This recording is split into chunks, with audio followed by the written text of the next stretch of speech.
a nice goal there. It was on a assist by Vegard Jakobsen. He blasted the back out of the way and then passed it over to you.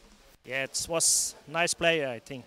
It's a counter-attack, me and Vegard against the goalie, and I get a free kick on the head, and it's a nice goal. You do have a lot of juniors in training now. You're building the club for the future. Yeah, we're building the club for the future. We have one player, Lars Hjermestad, is only 16 years, and I think a few years we will be a very good team. So Molde has to watch out for you guys. Yeah, 5 years and we take Molde. All right. Any other observations about the arrangements? What do you think about the penalty shootout? I think the penalty shootouts is good for the sport, and so I hope we can get one in the week. And your next match, you have 2 matches left? Yeah, one against Flipperen and one against the Finnish team. So we hope to win against the Finnish team. And all right, so it sounds exciting. And congratulations, and enjoyed watching your match. It was a fun match, even if you guys got pushed out in the end. But you left 2 open baskets, and it was hard to. They couldn't let it go. Yeah, so we will play better next match. So it's fun to start. All right. Good luck. Thank you.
Восемь минут. Значит, 19-20.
Joined here poolside by Andreas Wieland and Henrik Baby Nielsen, who have just come away with a tight 1-0 victory.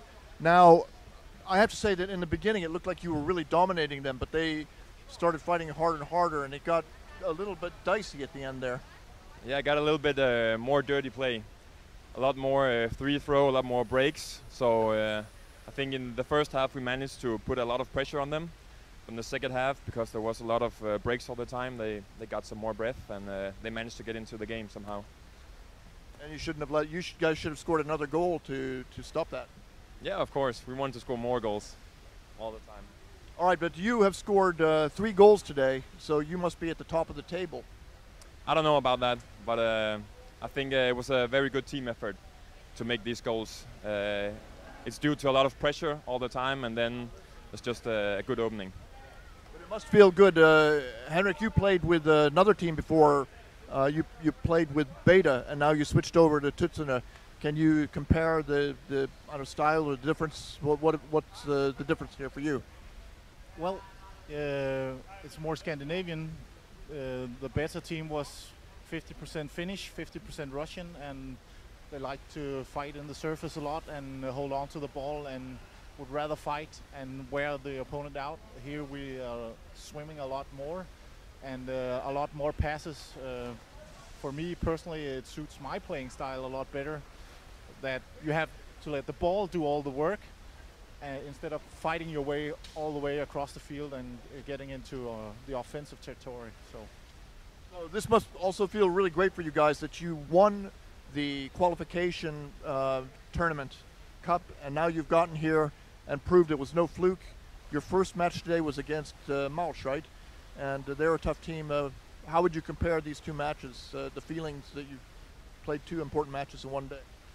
I think this match there was a lot of passion involved due to 2 Danish teams playing against each other. So this was more about points, but also about when we get back home to Denmark, who has like the upper hand. It's called in English bragging rights. Bragging. yeah, yeah. We're teammates on the national team. We do a lot of trainings with them. Half of the team went to the European Championship with Andreas and some of the players on our team. So the 2 teams knew each other very well, and I think it was more intense than we hoped for. But I'd say it's. Yeah, I think in the first half we had the upper hand, and our opportunities didn't pan out with a score, which it should have, and it would make the finish of the game a lot easier, because we were tired and they were tired most of the game, but when we got tired they got a little more opportunities, and of course they got more desperate, and yeah, it got a little dirty and ugly. So Danish underwater rugby is not known for being super clean, according to Henrik here, and I've heard that before. But anyway, I've got a special prize here for you guys, and Darty's coming out now. My mother back in the United States, wow. She doesn't really know too much about underwater rugby, but she's been following the Euroleague a little bit because I've been involved in it, and then she chose 2 players, and she said, I'm going to make a cup. She's a potter, so she made one for Henrik, and you can just hold it up here for Henrik. Yeah, that's amazing. And there's another one here. It belongs to Jörn Christophersen, but he's not here, so you guys can take it back for him. And now I just want to prove it's on the record. I delivered them. They weren't broken. Yeah. It's live now. It's out there. You're a witness that they're broken. That's Henrik who did it. I did.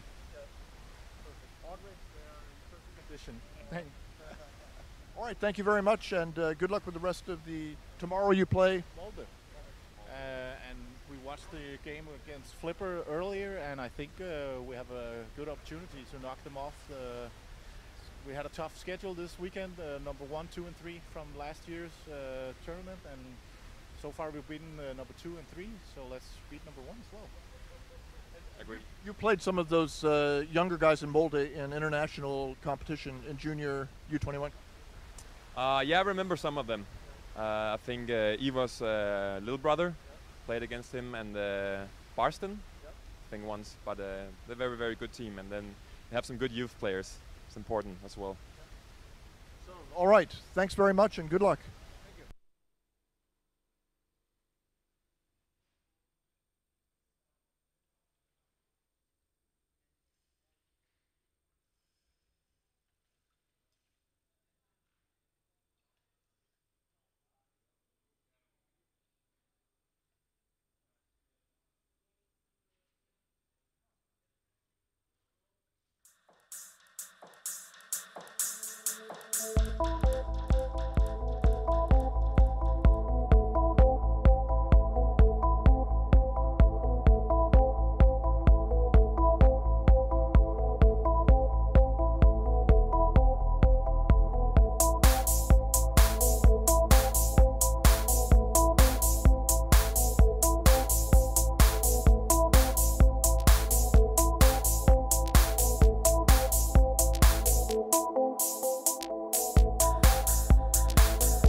Hello and welcome back. We are nearing the end of the first day here of the Euroleague broadcast from Helsinki, Finland. The match coming up now will be between Flipper and Tut-Sooner.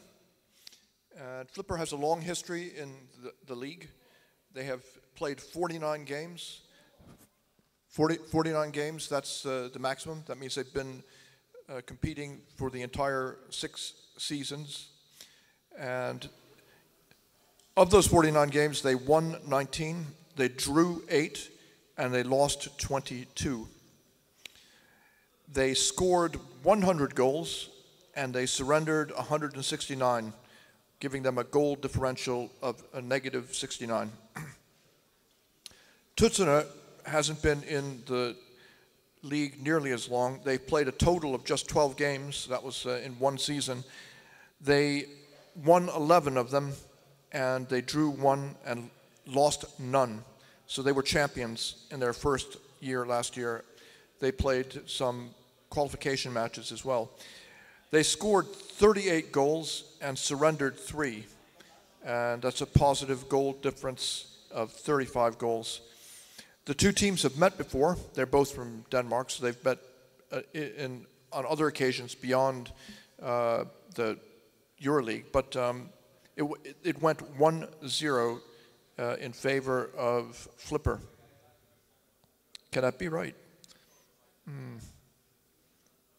I think this must be flipped around the other way. The Tut-Sooner beat Flipper.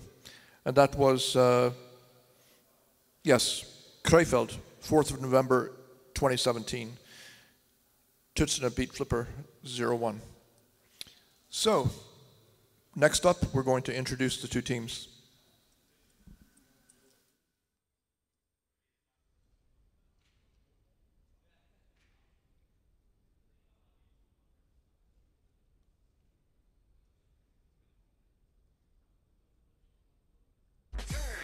Nine, 8, 7, 6, 5, 4, 3, 2, are you ready?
Hello? Hello and welcome back. The next match is an all-Danish affair between Flipper and Tut-Sooner. Permit me to introduce to you the players. Wearing number 1 for Flipper, Henrik Kass.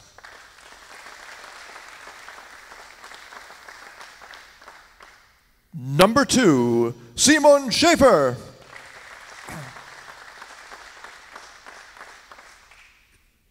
Number 4, Tor Lykke Funk. Number 9, Søren Nielsen. Number 13, Philip Mundt. Number 14, Mikkel Rasmussen. Number 15, Bjørn Andersen. Number 17, Philip Lauritsen.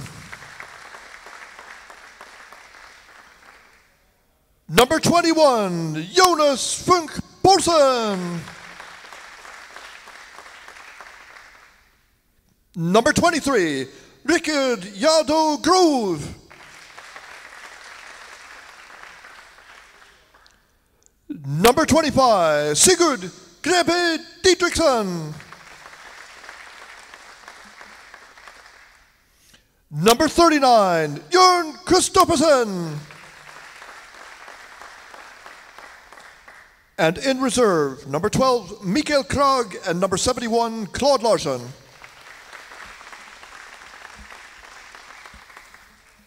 On the other side of the pool, wearing white for Tut-Sooner, number 2, Lars Wikström Greve. Number 4, Lars Bramskov.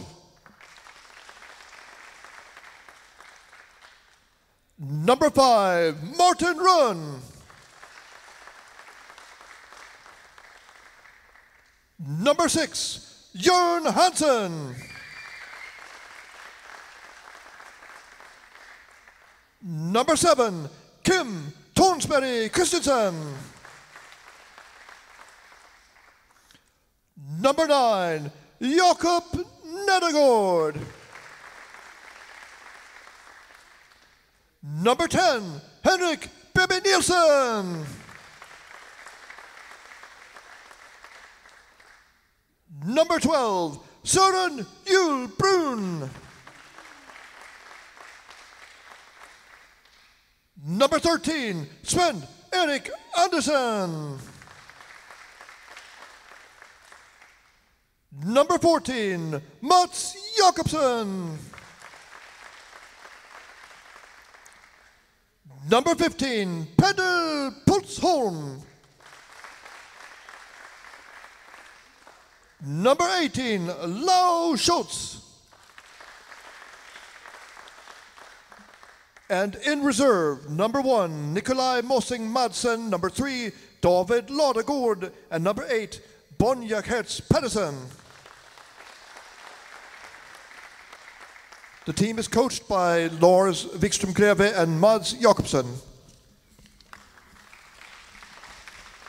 The referees this match are, on deck, Kaiser Lindman.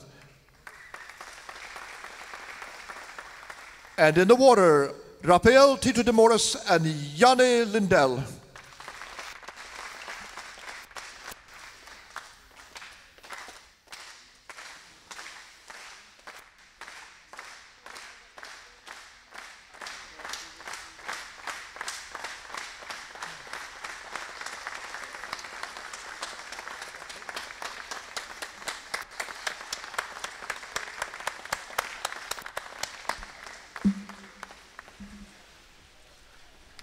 So, well, Tut-Sooner were the champions of the Euroleague last year, but they don't have Wieland. Andreas Wieland, the giant guy who scores so many goals. He's in Mexico Okay. studying journalism or working as a journalist. I don't know exactly, Okay. but he's not here. Right. And they have lost 2 players to Flipper. Okay. So- okay. Changing sides. Yeah, they changed sides, and so they might be a little bit weaker. Okay. But they have 1 victory today already. Mhm. And They played extremely well. yeah. So you've seen Flipper play, and you've seen Tut-Sooner play. What do you Yeah. think? Well, I think it's gonna be a tough match. It's really hard to say anything yet. They both won. So,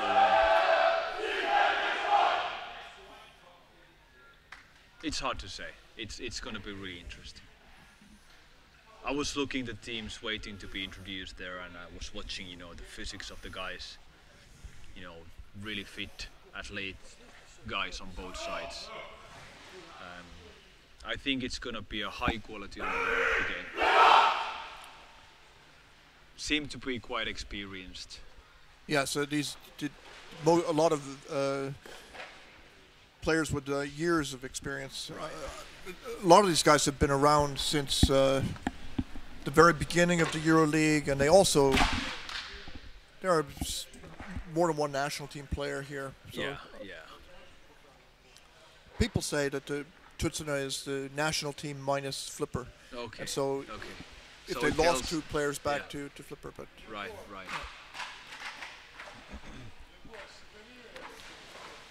Now, ladies and gentlemen, it's 7:15 here in Helsinki, Finland. It's the 7th match of the day. It's Flipper from Denmark, Tut-Sooner Tut-Sooner. from Denmark. It's been a long day. We came here in the morning. I think that the team, the media team, was here like 8 o'clock. The first guys came to the swimming hall. So it's been already like 13, 14 hours since. We slept in till 8 o'clock. Yeah, we did. But somebody were already here at that time. That's right. Yeah. I mean, to get everything working it takes a lot of preparation. It is. I was amazed when I came here to see all this media hardware that they have. Like I mentioned before, we have only on this desk where we are located, we have 1, 2, 3, 4, 5, 6, 7 screens, and downstairs there are 2 more, or 3 more computer screens. So it's a massive. Okay, now we go. Okay. It's dark outside, so it gives like a drastic Change in scene and change in also the lighting in the swimming. But the water's still quite clear. It is quite clear, so that's been positive now. I think it's also partly because these games are not in one after another. There is a little break, so the water can settle a little, because it's all those little water bubbles or air bubbles actually that make the water lose the transparency in many occasions. So. And also dirt and bacteria. Yeah, of course, also dirt, but mainly it's these microscopic air bubbles that do it. But they form maybe better when there's something to create the bubble. Sure, that's for sure. And this is of course a large. Only a small section of the pool is being used for these games now, so it's a bigger pool. It's good. We can't say this is a superior pool if you compare it to all the pools around the world. This is quite clean. Yeah, it is quite good. Yeah. Actually, in Seinäjoki we held this youth tournament, so the technicians at the swimming hall told that if they would switch off the ozone treatment like a day before or 2 days before, then the water would remain clearer. And that's basically a trick that they had learned at some point, and it worked actually. Wow. So the ozone system had to be switched off. I don't know if it's good for the quality or such. But it remained clearer. Okay, but let's concentrate on this game now. And so it's Flipper's pushing already. Flipper is pushing already, and some wrestling going on close to the goal, but nothing really dangerous for Tut-Sooner. It's another really name, hard to pronounce. You could call them the Toads. Toads. The Toads. The Toads. Okay.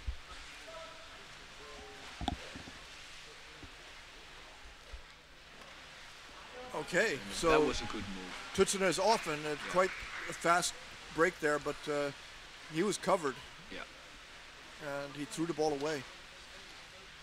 He tried to pass, I think, but that was a clever move from.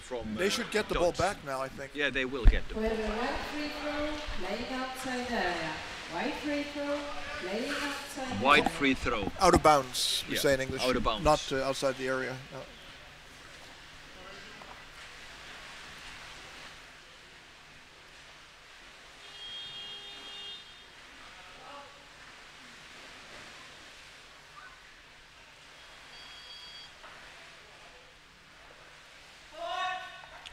Some good. Whoa, that was a clever one. That was a clever pass because actually he took the player. He tried, kind of like the white shirt player. He wanted to go after it, and then suddenly it was. It was the other way. The other way, yeah. Clever move. And the right way for the. Yeah, for Flipper, yes. But now they're tied up, and Tut-Sooner get the ball back again.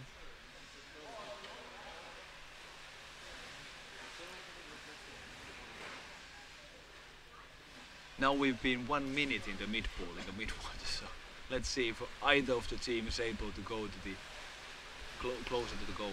He swam up to the corner, now down. Nice pass actually, that one. It's always good when you change direction so that people say, oh, you're coming out. No, they're going in. Yeah. Or they're going, this way, but no, they're going that way.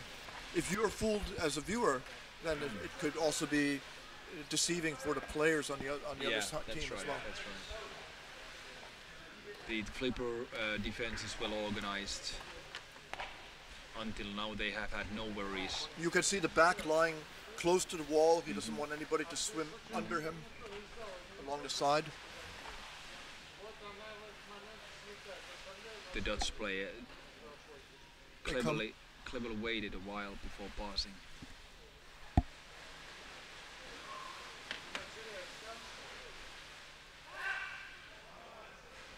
The way he was protecting the ball with his legs. Legs are extremely important, protecting while a player protects the ball. Now there is some more action close. Okay, that was holding. Clear one. So it's a free throw for Tut-Sooner. For Tut-Sooner. The Toads. The Toads. White free throw. Holding. White free throw.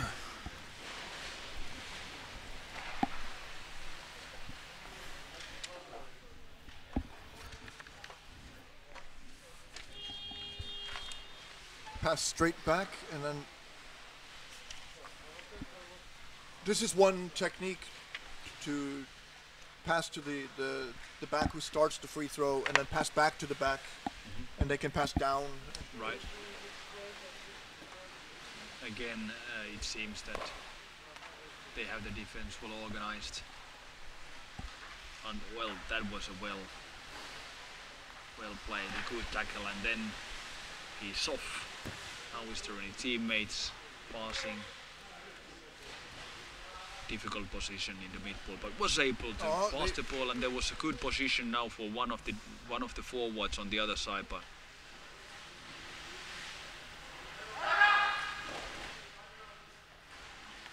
you can really say, the strength of these players, the arms, they are like, as thick as somebody's legs. So somebody can really think that how difficult it is to get the ball away from those arms. And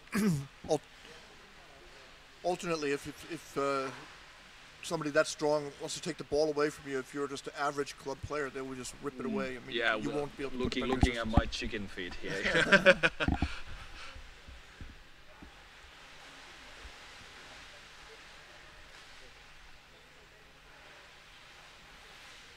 So actually, until now we are 9.5 minutes left the first half. There hasn't been a single really dangerous moment for either of the teams. So basically, it seems like they are just waiting a little and trying. And I think this game will open up now. I don't know how much they have practiced together, one against another, and how many times they have played in the National League. They must play Do you know 2 or how 3 the- times a season. I would Right. How are they located? Flipper is, what's the name of the city? Well, Flipper is in Copenhagen, okay. and I know the name. The Tut-Sooner, they're located in, what's the name of that city?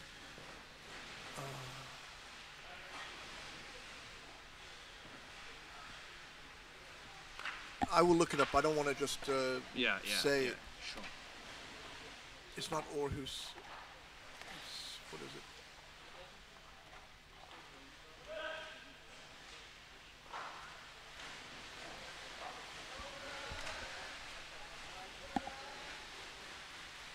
It's a small country. Yeah, it is. So they are not the way than in Sweden that they are 600 kilometers apart. Yeah. No. That's for the Danish teams always. So let's see. It's a nice pass. Good tackle. Good tackle. And he stayed down to take the other player who got the ball. Yeah. So, oh, good pass. That was Goal. an excellent No, pass goal. and really close. But That they was have a good attack there. excellent attack.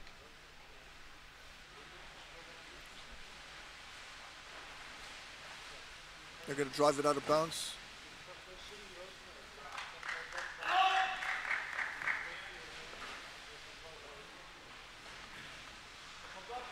That looked out to me. But Yeah.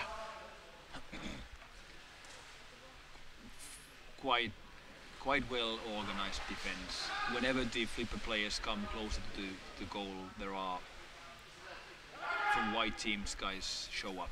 So it's clever way. They are not wasting their energy too far away from. they're their not own goal. chasing.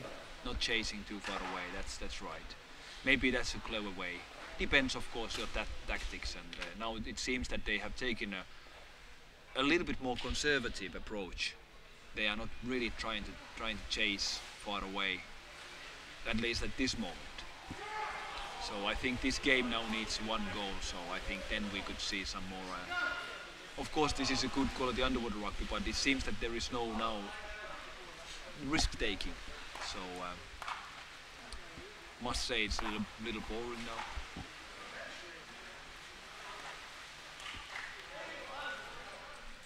Lots of times for the flipper guys to reorganize their attacks.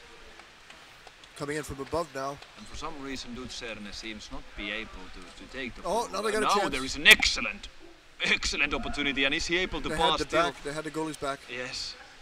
And What now is th- happening? they managed to come up with the ball. Yeah, that was a really close one.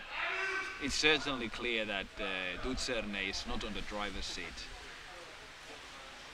But again, lots of time to organize, and there has been a hit of some sort of physical injury. Some blood coming from his mouth, maybe.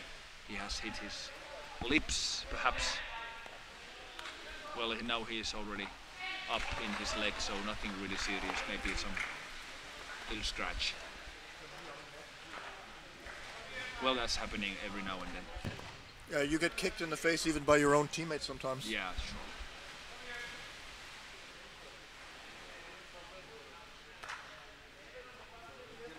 Oh. Went in and lost the ball. Yeah, that was a really nice pass. And is he able still to make another pass to his own Nice teammate? speed Nice all the way speed, over. excellent speed. And the second wave coming in. 3 flipper players, 3 players. That was a good second wave of the attack. Now some wrestling. Tut-Sooner guy has the ball grabbed. Maybe it's a wise thing to do. Let his teammates change. Björn Anderson, flipper on one side of the ball, who's on the Tut-Sooner side. Now they're in the corner. Maybe the referee soon should. Okay. He got hit. He's really in pain. Yeah. Hope he didn't hurt his neck. Yeah.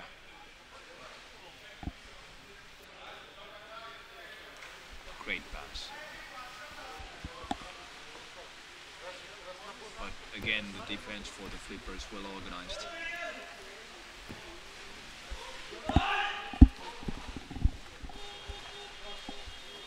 The referee takes the ball for one. I don't know. Out of bounds?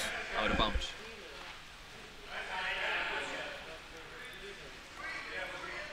With a blue free throw playing outside the area, and we also. Yeah, it was out of bounds. Out of bounds, yeah. So Flipper gets the ball back. Yeah. Right 40 now, 3. And we start with a blue free throw playing outside the area. 14, that's Mats Jakobsen's out. And David Ladegård's in. Ladegård in. Yeah.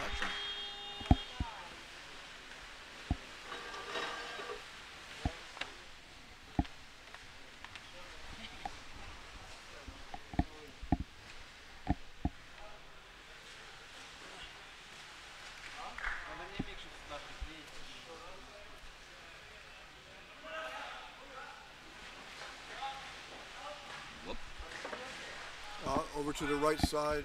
Yeah, there was it was a neck grip. Neck grip, yes. Choking. Choking, and that's free throw for Tut-Sooner from the mid ball.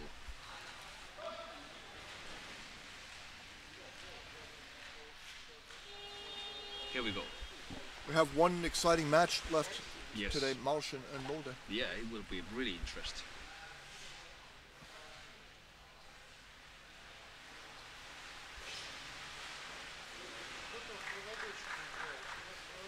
Excellent timing. Yeah, it was perfect. It was almost as if he saw the player coming in on him, but I don't know if he did. Yeah. Interesting. And then how it's gonna be. It seems that this game is slower than those that we saw during the day, right? It seems that it's like a slow motion is now going on here, and I don't know if the teams are content with the situation, having to score at 0-0. Look at this defender against holding the basket. This, you know, the referees again. I say they should be more careful with it. And now, not so slow now. Not so slow now, yes. Oi, oi, oi. Close one. The audience we have here. Gas plate breaths. Some gasping. Attack on the head. Attack on the head, yes. Free throw for white team against. Attacker against the head, yeah. He had his legs wrapped around the guy's head. He doesn't hurt. It wasn't hurting him, but you can't do. It's not permitted. But attack on the head is something that happens all the time in rugby. But it's against the rules. But it's allowed. Yeah. Especially attacking the goalie. You can't take the goalie. Yeah, exactly. Yes. But of course, the one thing that it's a bit uncomfortable is that I didn't get much damage when I was playing. But one thing that I sometimes wonder is that all these really hard contacts to the neck, to the head, and so the neck is suffering. So that's one thing in underwater rugby, that you have to have your muscles trained. If somebody comes, behind you and you're a goalkeeper, again Flipper comes at a really high speed, but that was a little hopeless there. Up to the surface, scrum there. And this is one of those scrums where nobody is trying that hard. They're feeling each other out without ripping the ball. And if there are any my juniors watching this in Seinäjoki, take a look at below the scrum. So there are people waiting for the ball to come down. Yes. Again, I 100 times must say that during a single training, go beneath the ball. You need to dive. You have to be beneath. Yes. Yeah.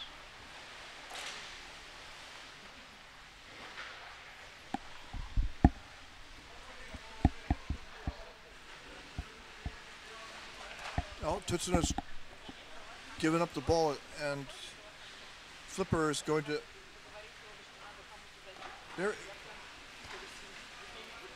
Are they trying really hard to score now? I don't. Flipper. Yeah. Well, sometimes, as I'd mentioned earlier, sometimes when you see really good teams playing hard underwater rugby, it seems easy. And this game, somehow there is the tempo is missing what we saw today. It feels, but we're tired from the whole day. Yeah, maybe also we, the expectation is so high, so it should be action. But certainly this game hasn't been perhaps. There is action. We should. Now we see some action, and I hope that one of the teams would score. Then we would certainly see different tempo in the other in team this would game. Try to match them. Yeah, of course. Again a scrum. Okay, now the referee, and it's half time. So we are half time 0-0. Interesting. I would say that both teams played really well. They had really few really dangerous scoring opportunities, either one of them. Let's see how it's gonna be. I hope that the tempo goes a little faster for the second half. I know that they can play better underwater rugby, or at least faster and more dynamic underwater rugby. But still, I'm not saying that the quality of the game was bad. It's just that it maybe had the tempo it could have had. Yeah, I think, to be honest, we're tired. We've been watching underwater rugby since 10 o'clock. Yeah. So yeah. That's 10 hours now. Yeah. Yeah. So. But still. I wouldn't say. Is it 10 hours? No. From 10 to 8. Yeah. It's 10 hours we've been here, watching these games. That's right. You're right. Yeah. So of course it's not as stimulating. Yeah. I read an article about an English guy who moved to Finland in the 80s to play as a professional football player, and now he's a famous guy here in the country. Not Keith Armstrong. I don't remember the name of the guy, but anyway, he's still a professional football coach in this country, and he's a commentator, a famous commentator, commentating National League and also the Euro games. He learned to speak Finnish. Yeah, he speaks Finnish in his way. Of course, it's not perfect. It's never gonna be, but he speaks Finnish quite well. So he says that sometimes he spends like daily watching football 8 hours. I don't know if he was serious or he was maybe exaggerating a little bit. We spend 8 hours. yeah. Highlights coming. Highlights. Okay, enjoy the highlights. We'll be back with you soon.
Okay, teams, time for second half. Teams ready? White, blue.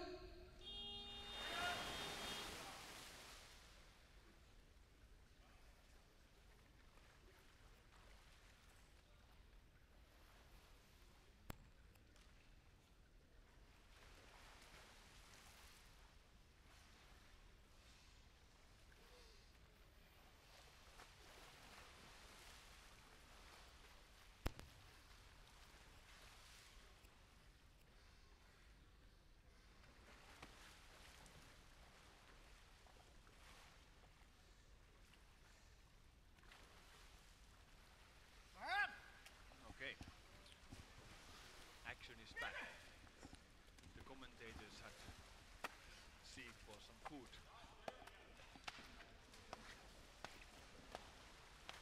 So it's the second half.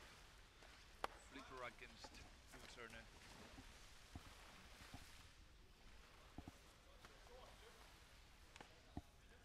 It's a 0-0.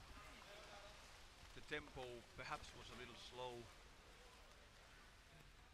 At least I expected more tempo for the first half. Let's see now if any of the teams could score, maybe the game would open up a little.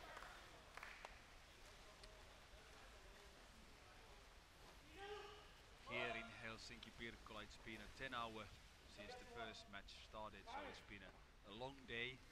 Many excellent matches. Quite tight games actually, so Euroleague has quite even quality in between the teams.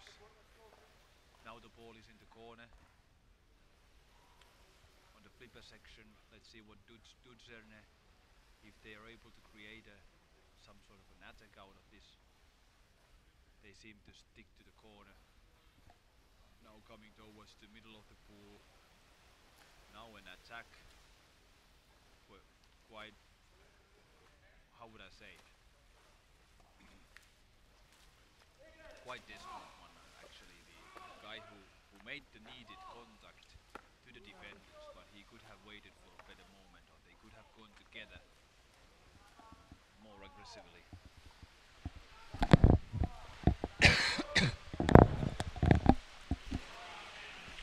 And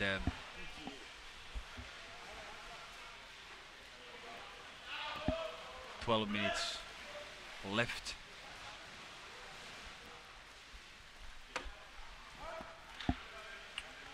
Flipper has it, and on Tut-Sooner's side now. Making a screen, number 4 is making a strong screen. Now the referee saw an error. So it's roughing. Free throw to team Tut-Sooner against Flipper. And we have a blue timeout. Timeout. Blue timeout. Timeout by Flipper. Yes. Blue timeout. I wonder why they're taking it now. They were playing well without any issue. I wonder what's the reason now, but they need to reorganize maybe. Mikael Krag is the national team coach. Oh, okay, okay. So I'm sure he's thinking about something. Right, right. They are maybe perhaps reorganizing in one way. He's gonna tell something to the referees. Are they taking a player in now, or?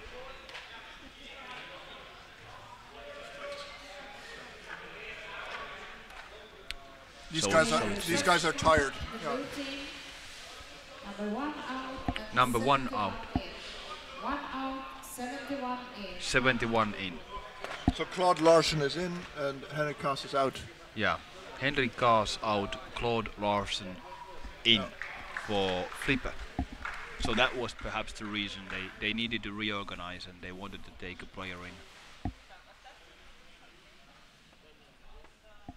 I think that if you're the coach, it's quite natural. Hello? Yeah. Now you can hear me? Yeah. Okay.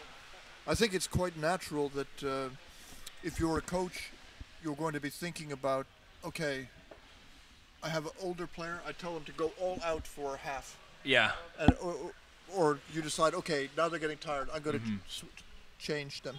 You could even change again if you... Right. It's not like a substitution is limited in underwater rugby. I don't think so. No.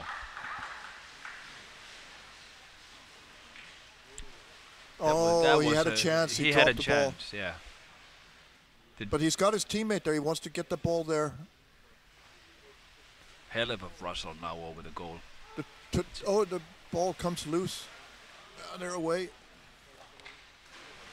That was very experienced play. He kept the ball safe in a dangerous situation. And still difficulties to get away from their own goal. Of course, it's still difficult. Now, again,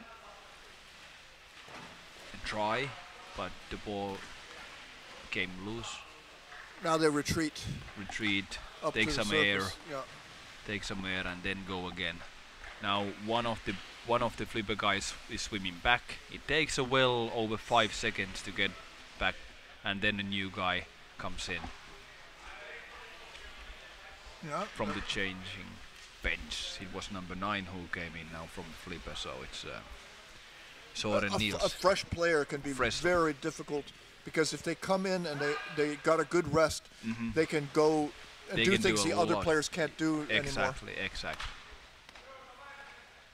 And it's really this number 9 who are now taking the goal. So they have, look at the way that he's holding the goal. That's not really. It was not according to the rule books, but okay. The referee's not looking. To that direction. So he came with the fresh lungs, number 9. Stole the goal. Soren Nielsen stole the goal. Of course, that disturbs the other team. Certainly does.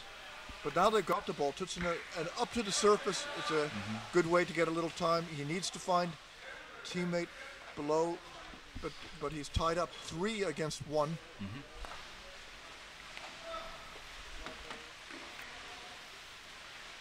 Some great moves by the 1-to-1. Let's see how it's going to be. There was a moment and the second wave comes in. That was Lars Wikström Greve. He's the captain. He's a good player. He shook them off. Now they got over, but they've lost the ball now. The flipper guy has it, who is a strong player, number 23 from flipper, Ricard Grove. Tut-Sooner. Pass down. Now they have a chance to do the bicycle, or I don't know what you call it, to go up and down in the corner a little bit. But they're coming in, so 9 minutes left in the game. Yeah, still 0-0. It's getting more interesting now. I think we had a little bit of tea or coffee or whatever, or perhaps. And I think neither of the team want to go to the penalties. You know, they want to score. Whether they are willing to take any big risks for scoring, because they know it's only 3 tournaments. If you want to be successful, you cannot just lose. You need to win all the points possibly you can achieve, you can get. So in that respect, I'm sure that they are not going to make any stupid risks. So you mean like risk? He wouldn't go and make contact. Well, I mean that like a team level, they are. I think they want to keep their tactics in a way that they have strong defense. That they don't just suddenly. He was tired. Otherwise, he wouldn't have just given the ball up like that. I think that was. Well, it can certainly. I would say we can certainly show that the matches that they had before today have taken certain amount of power from the players. A scrum, little wrestle on the surface, and again the ball is dropping down. This is oh no, they have got it covered. They have a lot of people. 4 against 1 or 3 against 1. Let's see if they can put together a wave, or will they just? So now the flipper should maintain the momentum. Yes, not no rest now. They need to push hard. Yes. So they are coming towards the goal though. But now let's look at that. Yeah, now Tut-Sooner locked it up. That's the right thing to do. It is, but still are they able to catch it? Flipper has it again. A fine pass to his teammate, and they should just try to put some pressure, more pressure on the Tut-Sooner. The toad. The toad. It's very beautiful to see the player. He's got the ball. Somebody has his arm, but he can simply move his body a little bit and keep the ball free. Very elegant. I wish I could do that. And the way that he protected the ball with the legs on the bottom, that's the way to do it. One can easily say that these are really experienced players. All the moves, the way that they move their body while they dive, while they protect the ball with the legs, with the whole body. Passing behind his back to his teammate now. Now they're gearing up for a good attack. But the Tut-Sooner players saw that pass coming. They locked the player up immediately. Yeah. But Flipper holds on to the ball They still. holds. Now it's been like Philip Munt, 2 to 3 minutes that they have had the ball on this side. They are all... Munt coming down, he passes over. They are very close to the goal. I think the one player only in the mid-pool on the surface. The rest of the team is now... 6 minutes left. 6 minutes only. It seems though that the Flipper Flipper has a chance. Has a chance, and I think they have been stronger in the second half. Again, the defender is holding with his finger the goal now. I need to speak with the referees. They need to start, because that's giving clearly an advantage. Munt wasn't happy with the pass, so he went to get it back. And holding. That was a good example of the responsibility idea. Right. You make a bad pass. Yeah. You fix it. Right. Yeah.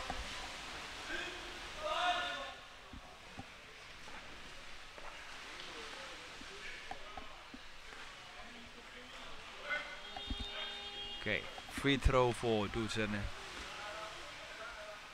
And again from the back, we've seen it so many times today that they wait at the back and they attack.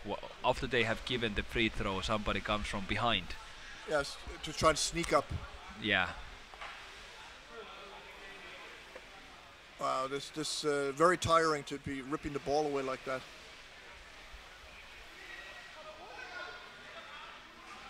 I think about when you end up in a fight like that underwater, ripping the ball back and forth. You come up, you say, "Oh, you don't even know how tired you are until you get to the surface." Yeah. Look at that! Look at that! Look at that! Is he able to pass? Yes, he is.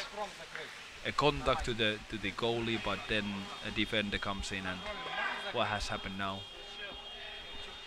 It's the referee in the water. Holding. Attacking in the surface. White free throw. Holding called against Flipper. Yes. So it's a free throw for Tut-Sooner from the mid-pool, middle of the pool there.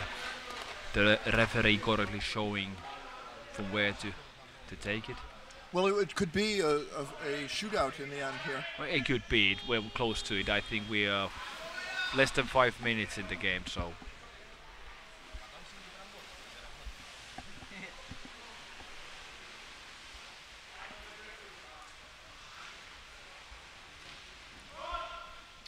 Well-organized defense with the Flipper.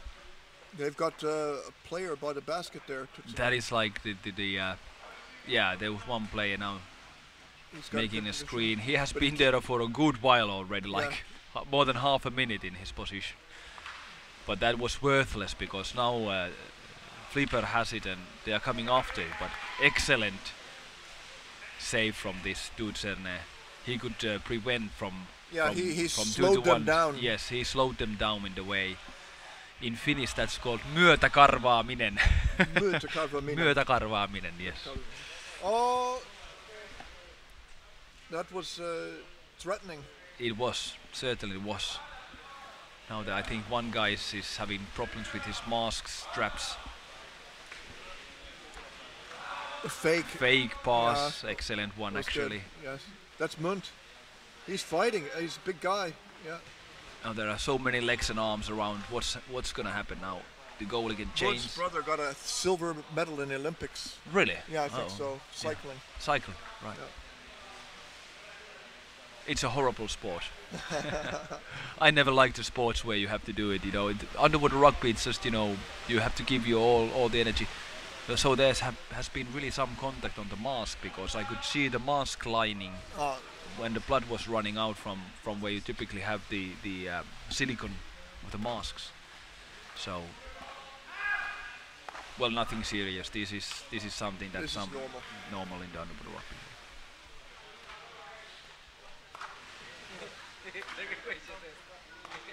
Again, well tried this pass, but the defender was grabbed it and could hold it to it. Could hold to the ball. Excellent. Good play. Excellent. Good play by him. Some more wrestling. There has been a lot of wrestling in this match. Lots of wrestling. And now a Tut-Sooner guy has it, and it's gonna be 1-to-1. Oh no! There is a defender in time. He came out well and found a pass. Found a pass extremely. And now they've got it on the bottom. Or did they keep it? They still have it. They set up a new wave. So now Flipper is in defending position. They went quite far away from the goal, but still enoughly close so that they have to keep pumping the defender, cycling yeah. And let's make a new word in English in underwater rugby, pumping. Which means in Finnish we call it pumping, like you have to do this change in sequence. Yeah, I'm not sure that works in English. No, perhaps not. No, but I can appreciate it's almost like a cylinder firing. Yeah, firing. One thing that we didn't see today was that I think only one penalty shot while in match play, and then we didn't see any of the falls changing. This is surprising. This is now the 8th game of the day, or the 7th one. Sorry, 7th game of the day, and we didn't see any falls changing. No, nobody has been sent off for so too many players in the water. It is a little surprising because that is a typical fall in underwater rugby.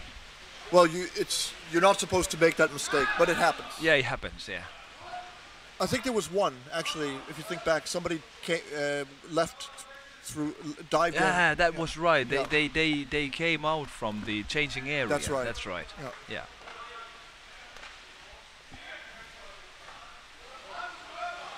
Oh, that was a tricky drop, but still they managed to get it. Let's see now. Still with the Tut-Sooner. What has happened now? Holding call, I think. Really? I didn't see it myself. It's holding. It's for Flipper from the middle of the pool.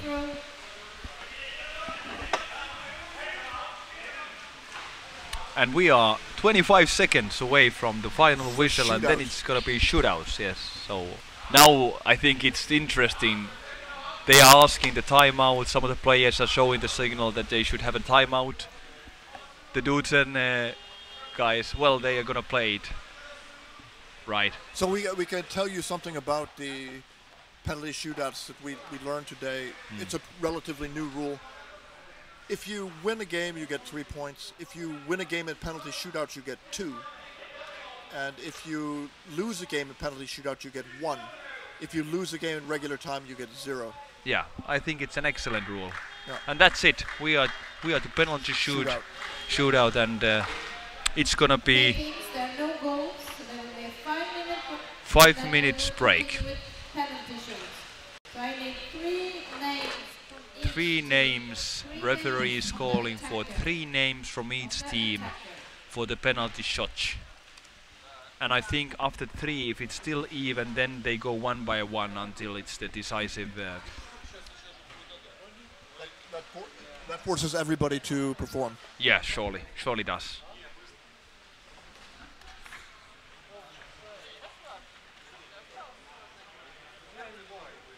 It was still it was a good, maybe not as entertaining as some of the earlier matches we've seen today, but still it was a good quality underwater rugby.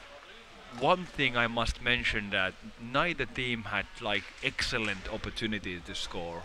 So the defense was really well organized for the both teams.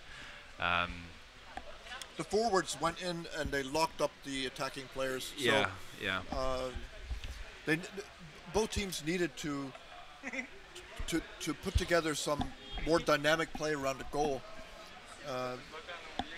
When players did go in, it seemed like it was one from above. They didn't come in from the bottom that much. Or, That's right. Yeah.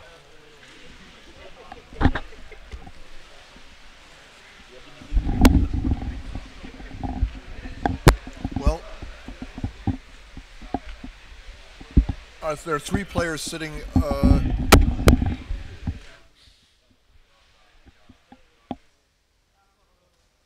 Here's one of the things I think that it's important that you shouldn't use a star player twice in a penalty situation. For example, that they're both going to take a shot and then be a goalie, too close together. Because it takes a lot of energy and concentration to do either one. And just because you are the best, it doesn't mean you're going to be good twice in a row. So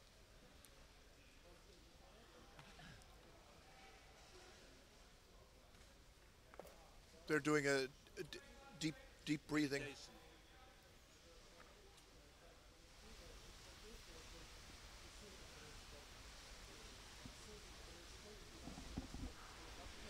So the players, they are taking the rest, some meditation there. Actually, they understand that they are one of the top teams in the league. So they understand that this actually could decide.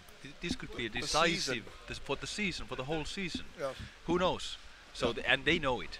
So I'm sure that they are taking this really extremely seriously. Well, if you look at the schedule today, and both teams have played, and Flipper played Krefeld and they won. Yes. And see. Tut-Sooner. They played. Who did they play? They played Malsch. And how did that end? We have to remember. Tut-Sooner. Oh, I guess. Did they beat them or? Tut-Sooner against Malsch. I think Tut-Sooner won. They won. Yeah, they won.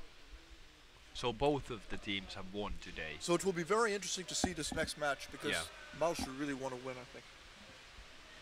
It's Malsch against Molde. So it's extremely important, and it's only going to be 3 tournaments in this Euroleague 2018-19 season, and a match like this, going to the penalties, if you can take this 1 point advantage from here, it's maybe a decisive point. May decide. For sure.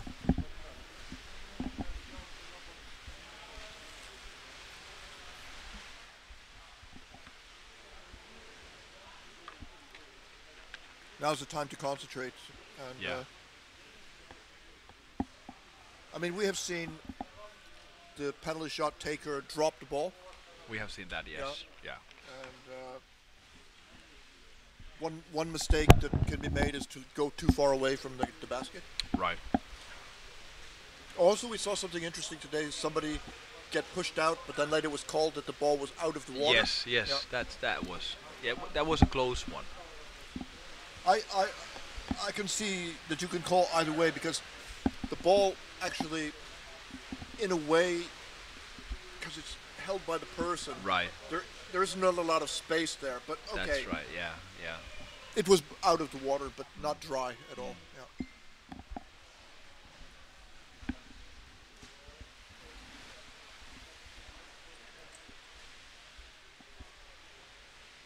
So, player getting spit.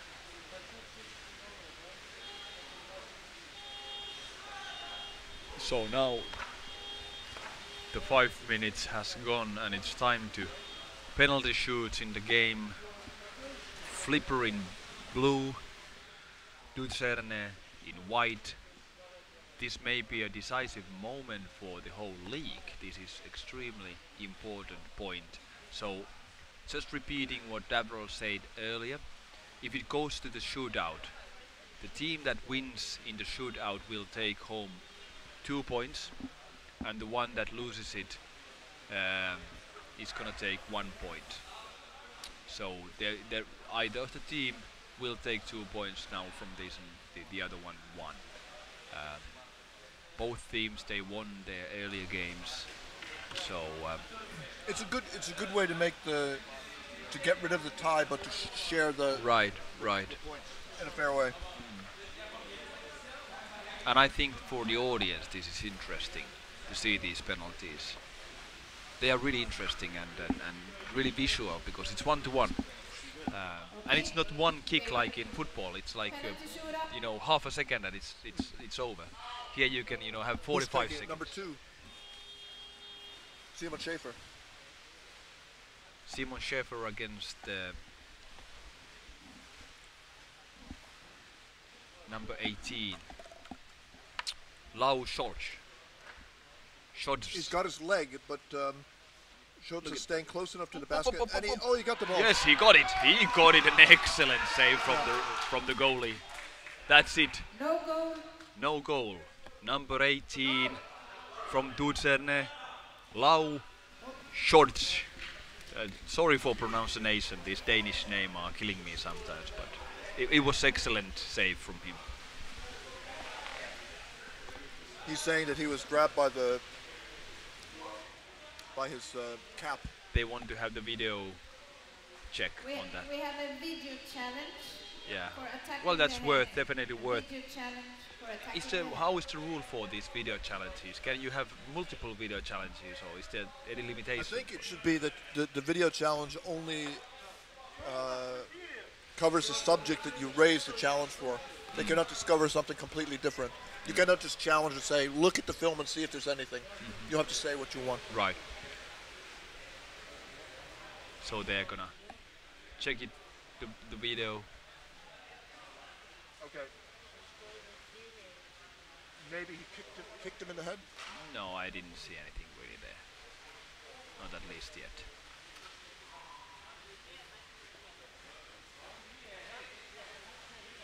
From this perspective, I didn't see anything that was illegitimate. We'll have another look now.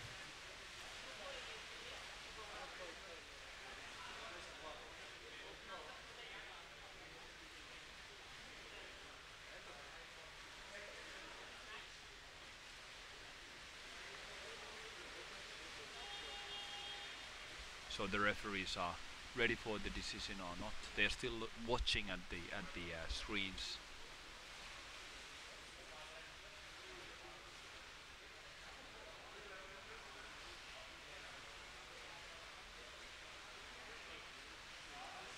Nothing there, in my opinion. It's nothing. I can see that someone might say, "Oh, he grabbed his head," but it was like grabbing the neck. Yeah, more or less. that's right. We'll see what the referee says. I say they were not accepted. no, not accepted. Yeah. Okay. One player, blue defender, please. No goal. No goal. Not accepted. That's what we thought would happen, and Yeah. now Yeah. it will be Teams ready? very important for Players ready? Flipper to stop this one. Flipper needs to stop this to equalize. It's number 2 from Tut-Sooner, Martin Rönn. Number 2. No, it's Lars Wikström Greve. The captain. Oh yes, Lars Wikström, yes, the captain. And he's got Mikael Rasmussen. Ooh, Neckan, that's it. Well played. Lars Wikström Greve. He's very good player. I mean, Yeah. he took Mikael Rasmussen by the neck and put the ball behind him. Yeah, And Rasmussen is a very elite player. So right. So it's now 1-0. 1-0 advantages on the Tut-Sooner. So this is gonna be extremely important. This one. Who is taking Yeah. it? Tut-Sooner needs to 21. stop this one. So it's Jonas Poulsen. I mean, Jonas Poulsen Flipper from Flipper. needs to stay equal. Excellent position now. He's really strong, this goalie. It's really strong. Oh, that's it. He fought well. Number 9 from that was Jakob Nedergaard. Yeah, that was good. He played well. He was able to defend for a good 5 seconds when Mr. Poulsen was at his back. And as you can see, he's very Yeah, fit. yeah, he's really fit. He looks like Spider-Man or something. Yeah, he does.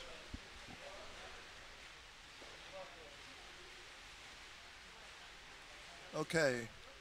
So here we go again, and now this goalie really needs to save this one. Otherwise, well, Otherwise, it's over. Yeah.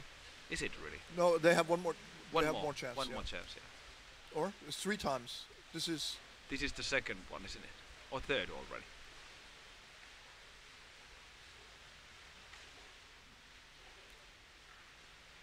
So Rasmussen is taking it. Mm-hmm. Oh, it's a goal. Look at that. He's really content with his performance.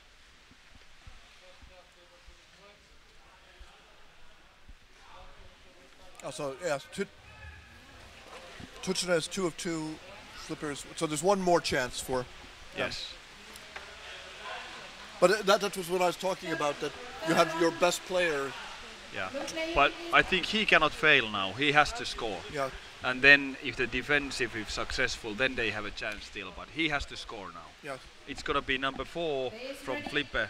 It's Thor Funk. Yeah. He's a very strong guy.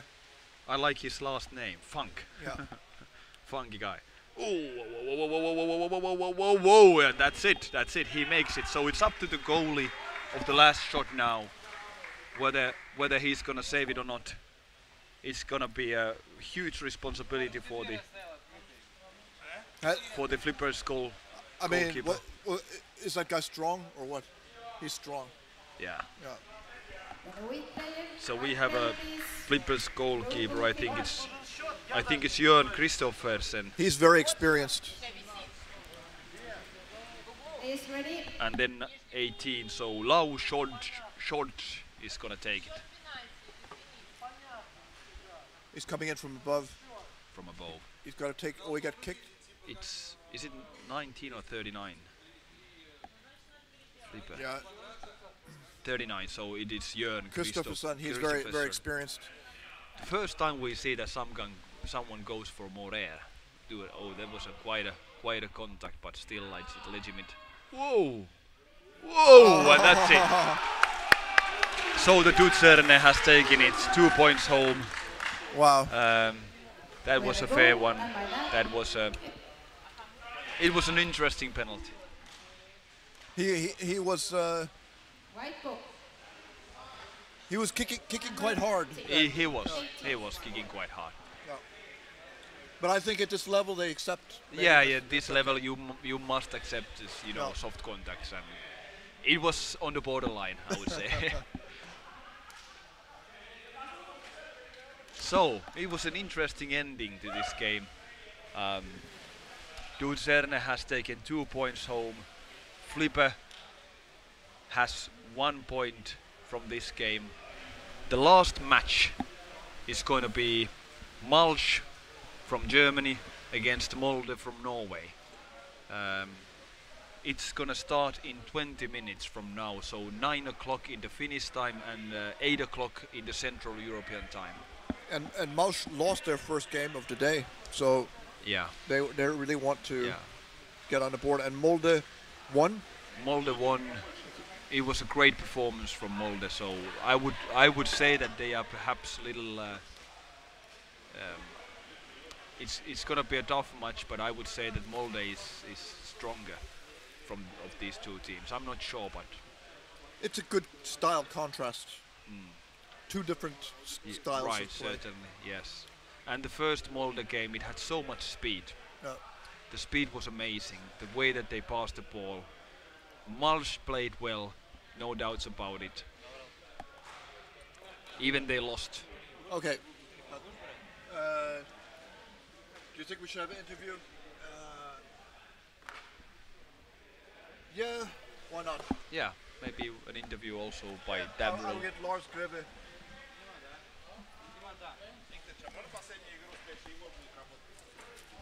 So now from this commentating, Jani Mäkinen speaking from Helsinki. Davril is gonna interview one of the players of the match we just saw. I'm gonna take a 5 minutes break. So at 9 o'clock Finnish time, 8 o'clock Central European time, there's gonna be the match between Malz and Molde. Thank you.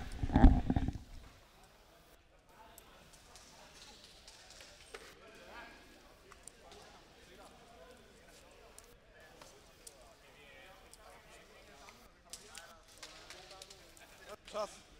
Where's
Hello, I'm joined here by Lars Greve. You guys just managed to get a victory in penalty shootout. That gives you 2 points instead of 3. What do you think of this new system for penalty shootouts? Well, I think it's quite fair. Of course, I think you should be awarded for playing 0-0 or 1 in ordinary time. So yeah, I'm okay with this new system. Yeah. And a lot of expectations. Tut-Sooner are champions from last year, but where's Wieland? Yeah, good question.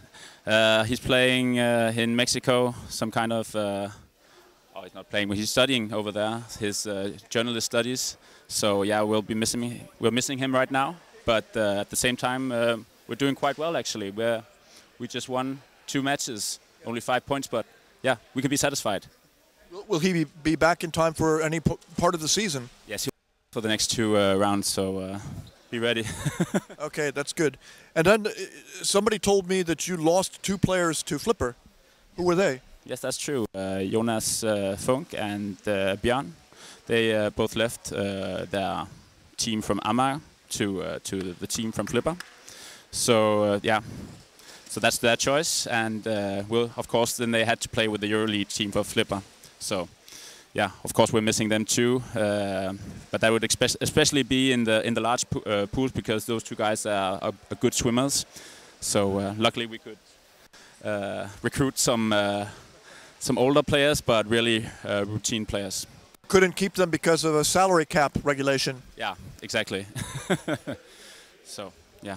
All right, I think that's really good. Good start for the season for you guys, and without Wieland's coming back, so I think maybe you still can win it all. You're watching. Yeah, well, obviously we have the next match against Molde, and we just saw their first match, and they're having a match afterwards here we're going to see, and it really depends on what we can do against them. They are looking very strong. So, but we're going to give them a good fight and look to see if we can come with some kind of tactics against their good play. Yeah. All right. That's it. But I'm going to try to get the tankard with the toads for you at Christmas. Thank you very much. I'm looking forward to them, but no stress. Yeah. All right. It's your mother. All right. Thank you. Yeah. Good.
das sind wir. Ja? Wir sind der unangenehme Gegner, nicht die. Also, denkt dran, Mittelfeld, aufpassen, Gas geben, weiter geht's. Wir sind im Sturm, machen das, was wir abgesprochen haben.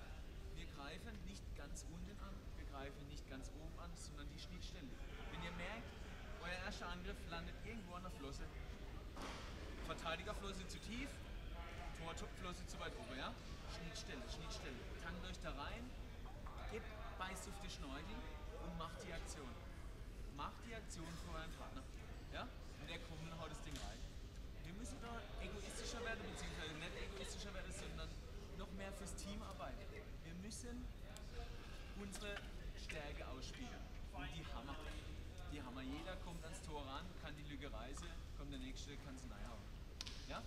Eins nach dem anderen. Wir ballern einen Angriff nach dem anderen da vorne rein. Und dann hauen wir das Ding rein. Ja? Also, sonst gibt es eigentlich nicht viel zu sagen, außer Fettneid. Aber das warten wir noch nach dem Einlauf. Ja? Nach dem Einlauf, den wir dann geben. Also, was ist der Start? Okay, Kopf hoch, die hauen alles weg. Hey, gut bleiben.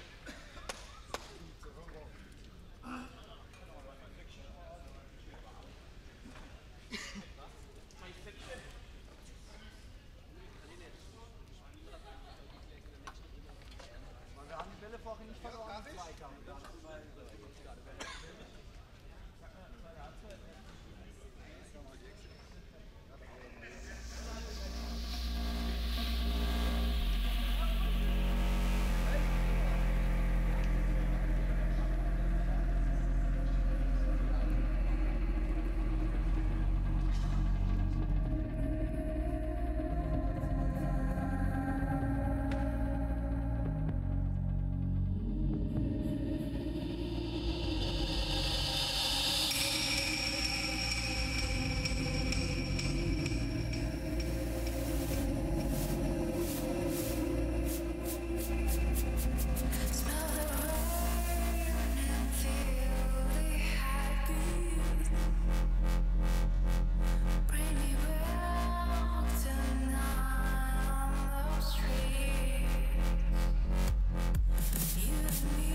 Hello, Davril Tien here, poolside.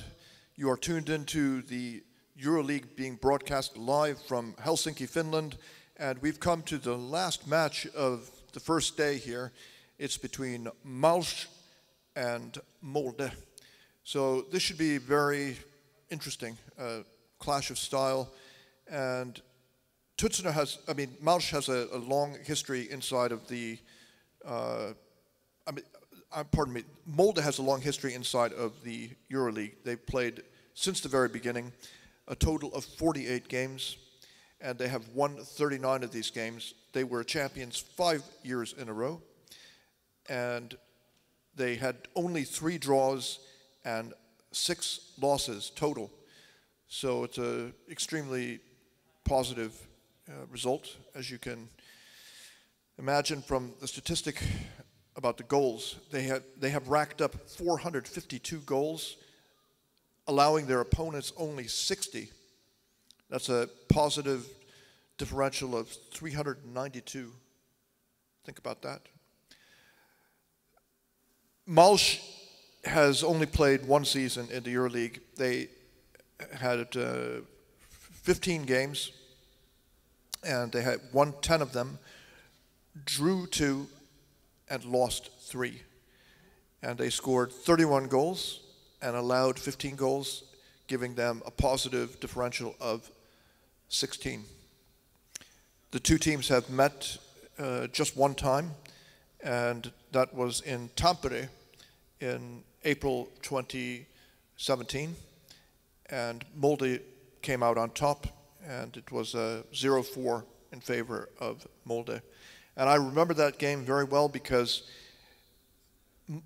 Molde had a very good plan. They came out and forechecked extremely aggressively and drove Molde backwards so that they never really got back into the game. And I'm sure that they are aware of this history. They've studied the tape, and they will have some response to that today. So that'll be the interesting thing to see now. So I'll introduce the teams to you in a minute after they have the walkout ceremony.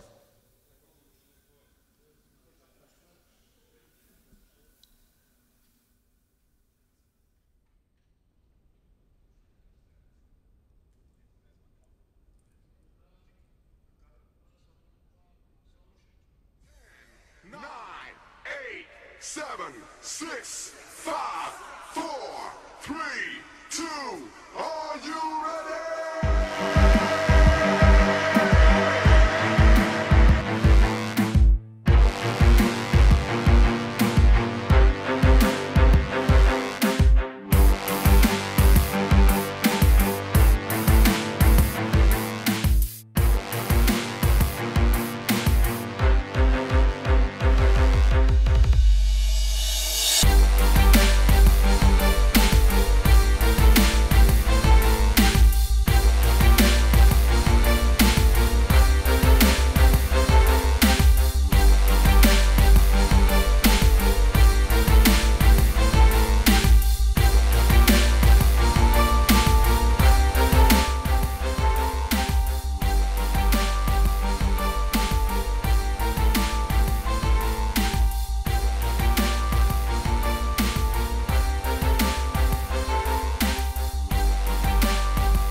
Hello and welcome back.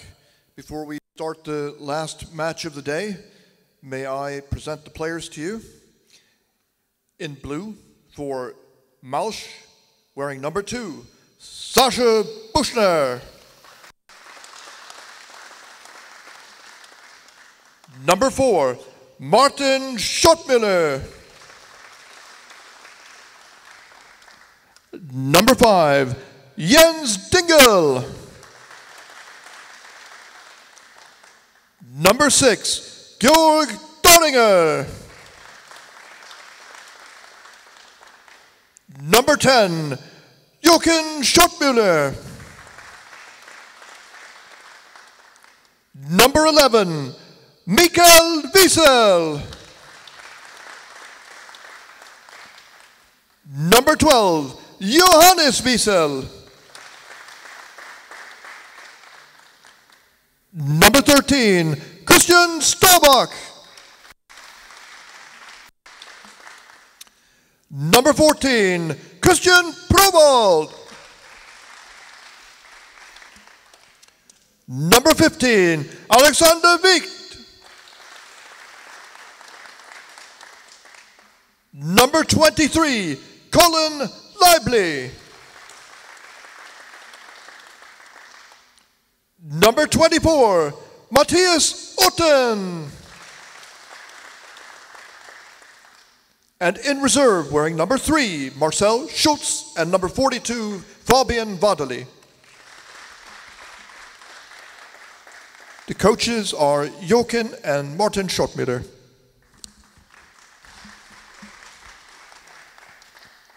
On the other side of the pool, wearing white for Molde, number 4, Evan Bjornedem. Number 6, Jo Nordahl. Number 7, Iver Bjornedem.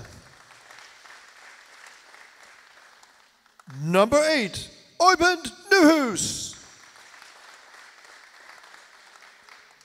Number 9, Per Solebacke. Number 11, Jon Ryder Hegdahl. Number 15, Marius Skore. Number 20, Jasmin Dervisevic. Number 28, Erik Mostad. Number 73, Adne Pettersson. Number 78, Trond Helge Lillevik. Number 95, Tor Kaspersen Nerland. And in reserve, number 1, Bård Inge Pettersson, and number 17, Leif Sjövik. The coaches are Bård Inge Pettersson and Jon Reidar Hegdahl. And the referees this match, quickly, I will just tell you that on deck, Manuel Tito de Moras, and in the water, Jyrki Muta and Rafael Tito de Moras.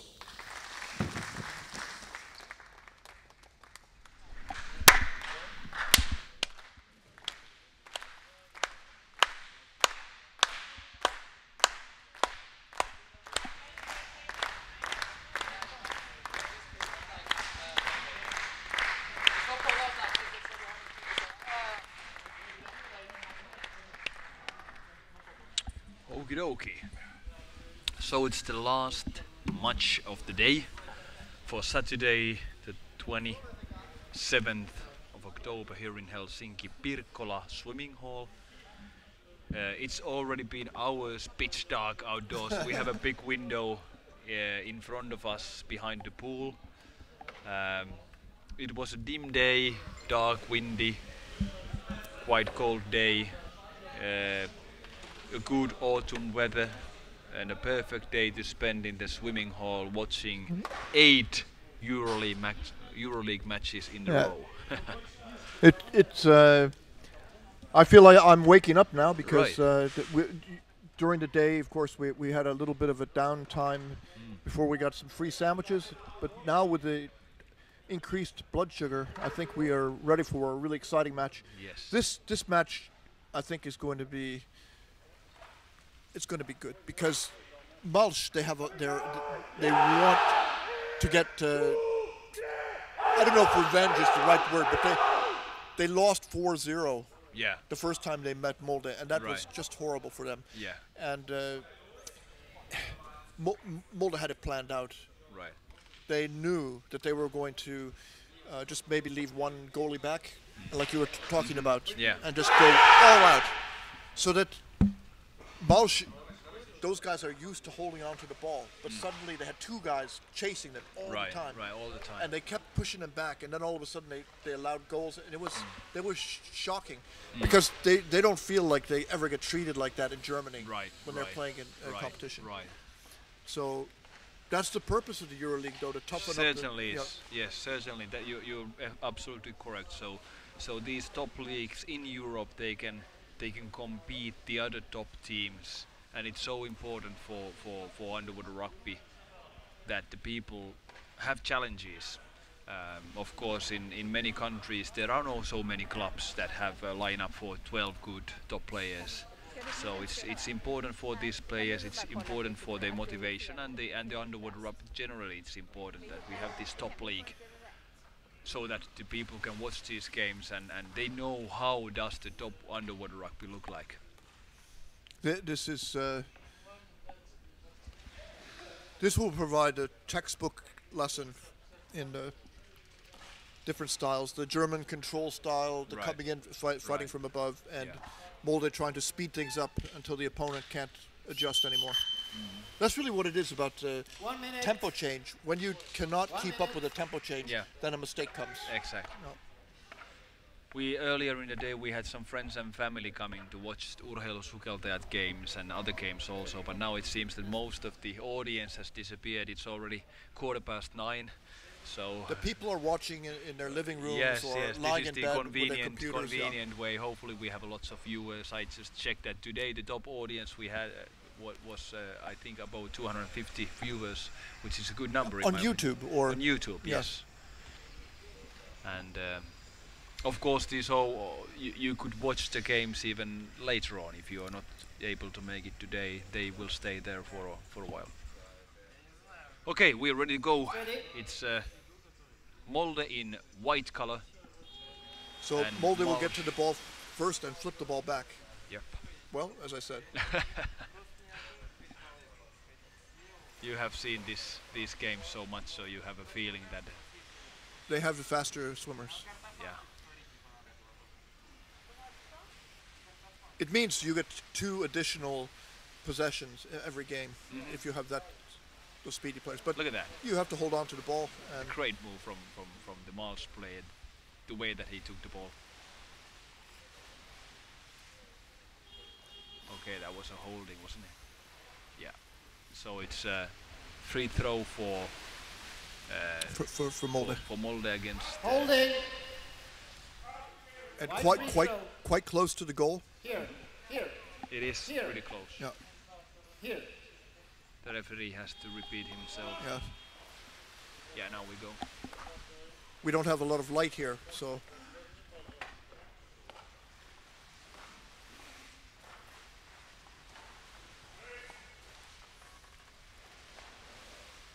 The defense well positioned. What's your guess? How it's gonna be the score this game? Is Molde gonna take it with their? They have had, so many wins. Is this gonna be another night snack for them? I think Molde. I think Balch has been thinking about this for a long time, but they had trouble with the last season, in which they were penalized for not participating in the round in Izmir, and that sort of experience couldn't have been good for their morale because, well, you're in trouble. Yeah. But look at that! Look at that! Now here's a question: should he have come all the way over like that? Well, he did fine because he got those defense in its place. So he took kind of like 2 players away from trying to get the ball, and then he it was wise for him to not to go all the way because he had maybe lungs empty. And look at that, really tough game, really tough.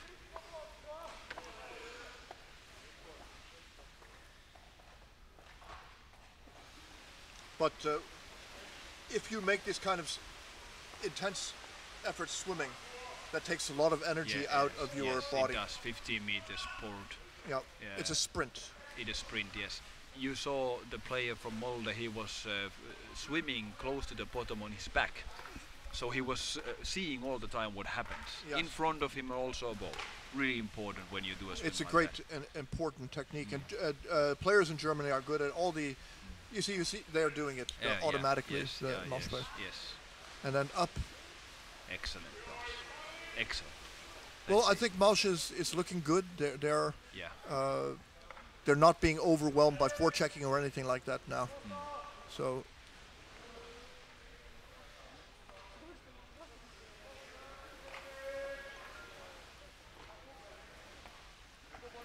they are in the safe corner now, passing the ball. The difficulty always when you play like this, you have the ball in the... When do you do the decision to go for it? And then you know, one has to make the initiative, and then the rest of the team must follow. Or making the screen. They know the players who would typically do it. Yes, I think yes. they do. Some of the players, of course, are more likely to go, of course. Certain... The players that have the self-assurance. The Schottmüller brothers, they will go, for sure. What brothers are they in Malsch lineup? Malsch, yeah. We have Wiesel brothers. Yeah. Schottmüller. Yeah. So there are 2 brothers in the same team. Yeah, That's and their father is I won't say he's the coach, but he has been involved in their development as players for a long time, since they were young boys. Okay. That's a good story. It's a family sport. I wrote the story already. Oh, you did? Okay. But you can read it. Yeah, right. I've been reading all the this stories. is nice coming in from good energy by Malsch that they are coming in, and I think this is the way they like to play, to come in and then pass down to somebody, and they're coming from the bottom. A nice pass, excellent pass. He tried to turn around for it, but now what? Is this a referee in water? It's holding. It's a free throw for Malsch against Molde. And I think that this is not good for Molde to have a free throw close to the basket, because some clubs are not good at this, but they're sneaking there. Yeah. Not now. Malsch is very good at attacking from above. There is a person in a screen in front of the goal. But Molde could get away with it. Has the ball in the mid-pool, coming to the surface, passing below to his team like it should. Another pass. Oh, and that was an excellent red, and it was a risky pass. And he actually saw to get it. Yes, yes. And the guy who did the pass, he saw that there was the blue underneath, so it wasn't a surprise that he too risky. But Molde still has the possession of the ball.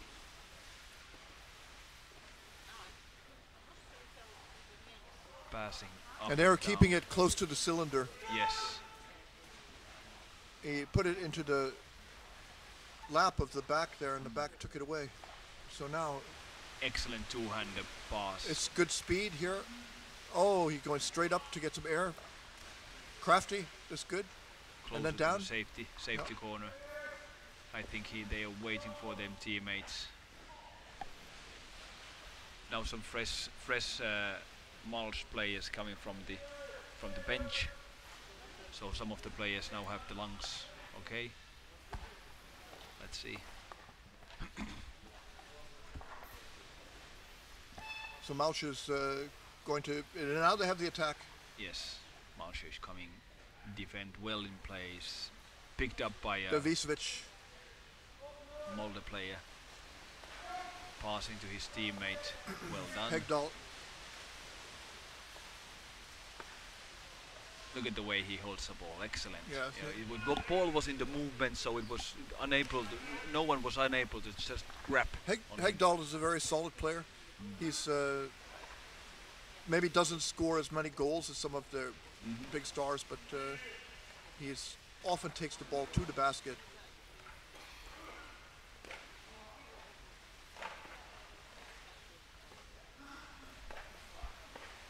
The water is actually getting a little dimmer now. Yes. At this moment. Another pass below, but there was a Malsh defending place now. A wrestle over the goal. Schottmüller drove him over. Yeah. The Molde guy. Is it gonna be a contact? Yes, it is a contact, but not quite effective enough. Again, a similar wrestle going on, and again Molde guy has taken it. A similar picture, but now it was a throat contact, wasn't it? Or the mask. Yes. Contact to the mask. A fault. It's a free Free throw throw. for Malsh.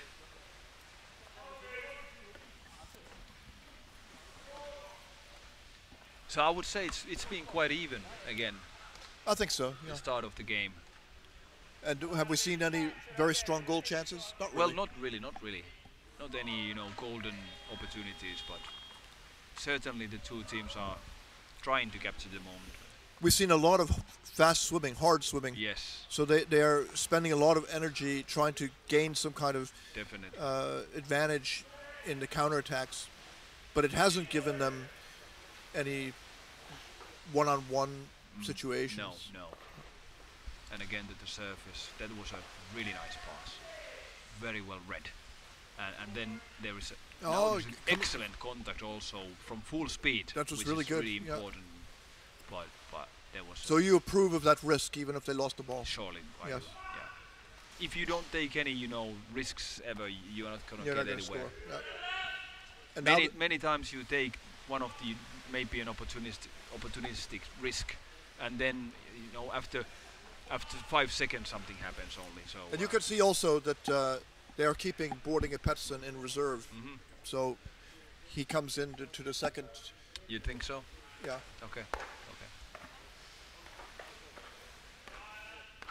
Certainly this tempo and this speed that this has had will eat out some energy from the players, so they should be using any reserves they have. Now it's a scrum. Yeah, quite a big scrum actually. There are a number of players. So the Molde has the ball now. Oivan Nyhus passed down. Okay, he's got a teammate on the other side.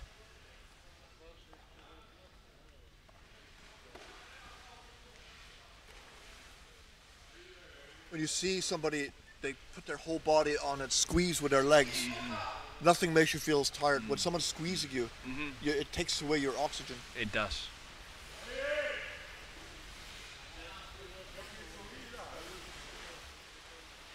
Oh, from above. Yeah.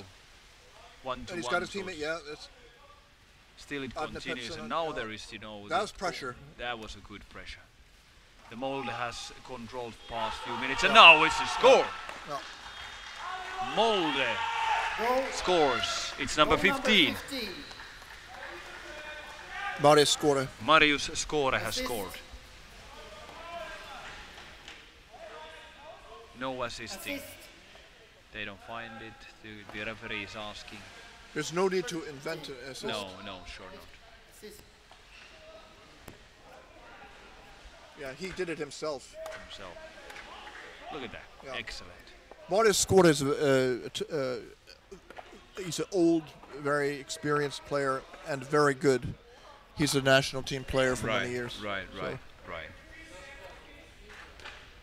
His sister also plays. She's also a national team player. Yeah, really? Yeah. Well, it's a family sport, as we mentioned, so it's a big family.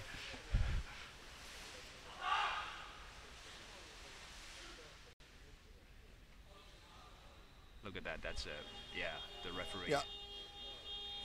So it's a free throw for Molde, I think. So this game is shifted. Against the head. Blue free throw. This game is the advantage has shifted very much to Molde now. Molde, yes, yes. But of course, you know, the dice have not been thrown, so I think Malsh may have a momentum if they can make an equalizer quite soon. But the further we go, the more risks they need to take. And there are 5 minutes left in the first half. Yeah, so more or there's less. plenty of time, I would say, but it would be really good for them if they could equalize this before the half. Before the half time, yes. That would give them confidence and certainly would. And against teams like Molde, you just need good news from your team. If you just try and you cannot give any even close to the goal, then it's nice. Really they stole the ball back again. Excellent. That was an excellent move from Malsh team to get it back, and now they are refreshing the lungs. He was signaling something that please come here or whatever, go to change. Now a number of Malsh players actually are changing, even though they are in the attacking section. 2 of them. The third one is coming in now. One Otten Wiesel, number 12, and now another Malsh player is going in. So they should have few fresh lungs inside. Excellent tackle from Molde player here. Oh no, it's 1-2. It's gonna be, and he has plenty of time now to perform. Let's see. Oh, well done by the goalie. Still, it goes on. Who has the ball? It's in the scrum there now. No. Now it's a chance for a counter, but he's tied up. Tied up with two Molde players. Is he able to retain the control with that? They've got his arm. Oh, but he managed to get it out. Excellent move, because there are 3 Molde guys against him. Buchner. That was a tough play. It was. It really tough. Now again waiting for his teammates. Now many Malsh player against James, and some of them are on their back, taking the really deep breaths in the back was down for a long time. He turned around and he threw the ball out and picked up again by. But you can Malsh. see the Molde defense is also really strong. There is no easy entrance to the danger zone, really. They have to fight every meter, every centimeter in this game. There is simply no. Okay, now the referees has seen. I think somebody's mask straps. It's a penalty. No, sorry. I thought I saw a crossed arm. Yes, I also saw. Roughing. Oh, okay. Roughing. It looked like crossed arms, but it was actually roughing. Right.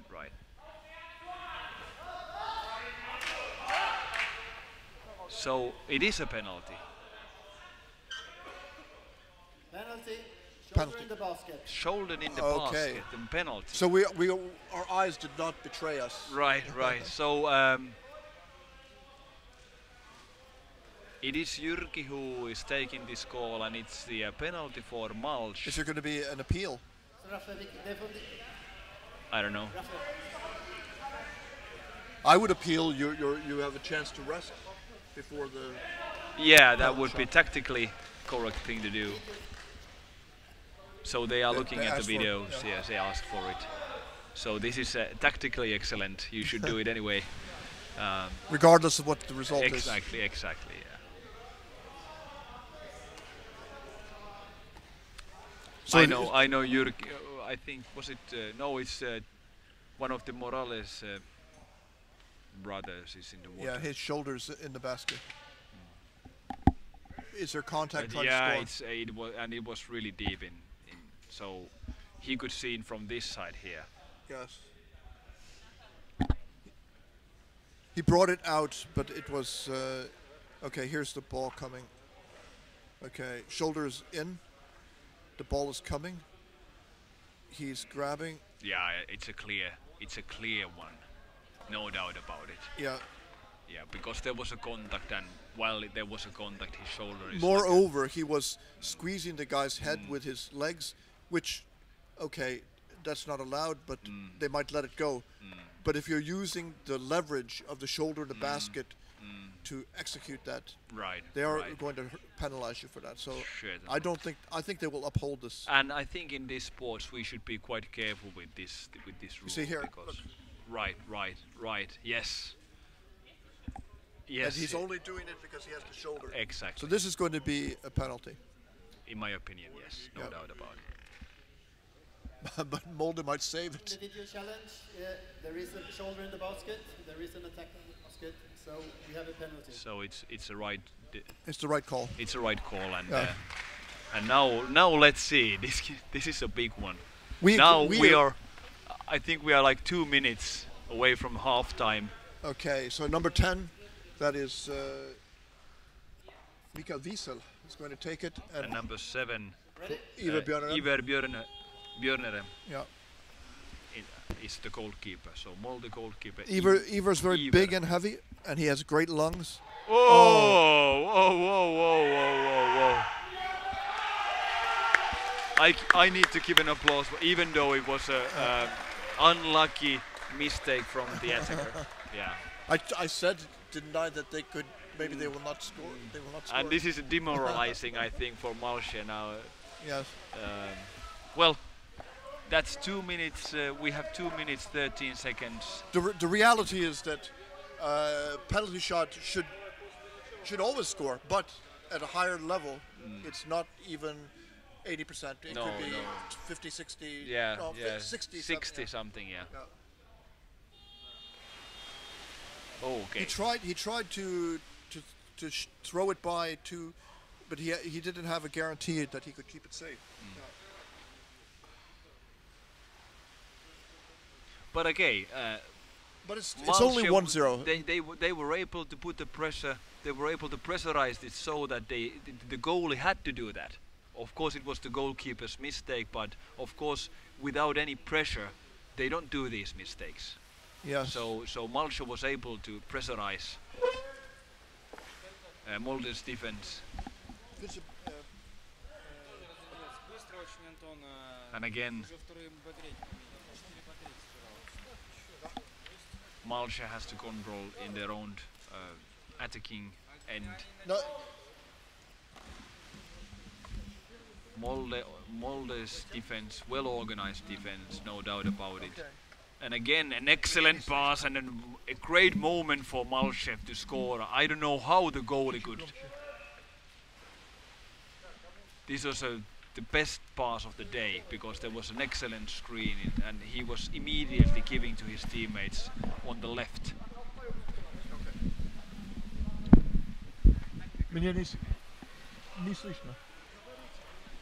Okay. So. It's a free throw. I'm sorry, I had a little technical problem with my headset. Now it's and good. Now I can't hear it all. I can hear. You can hear me, yeah, but I can't hear you. All right. So I'm going to. We need to put some volume. Can you hear now? Yeah, excellent. Right. You could work for the crew here as yes, a engineer. Yes, I've learned something today. So it's again, Malche has now a good 2 minutes. Now we are 25 seconds left in the game.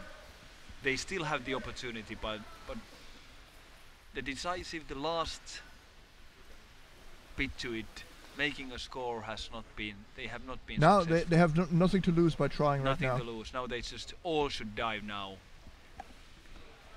6 seconds. Last opportunity. This will be the last opportunity. No, that's it. Okay, it's first half is gone. The last match of the day. Malche against Molde. Malche from Germany, Molde from Norway. And Molde is in lead by 1 goal. So if we go back, how did that goal?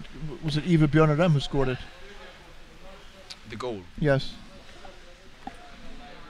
I think, wasn't it? Oh no, it was Marius Skåre. Marius That's right. Skåre, That's yes. right. Yes. And Marius Skåre, he came in from the right. Where did he come in from? From the left. From the left side. To the basket, and he could make a small movement so that he could have his body inertia with him. by lifting at the same time the goalkeeper, and then it was like a really clinic. A very set, good move. One could really say that he has practiced. Maybe he has done hundreds of similar goals. It could be. How many times do you have the kids practice scoring goals in your practices?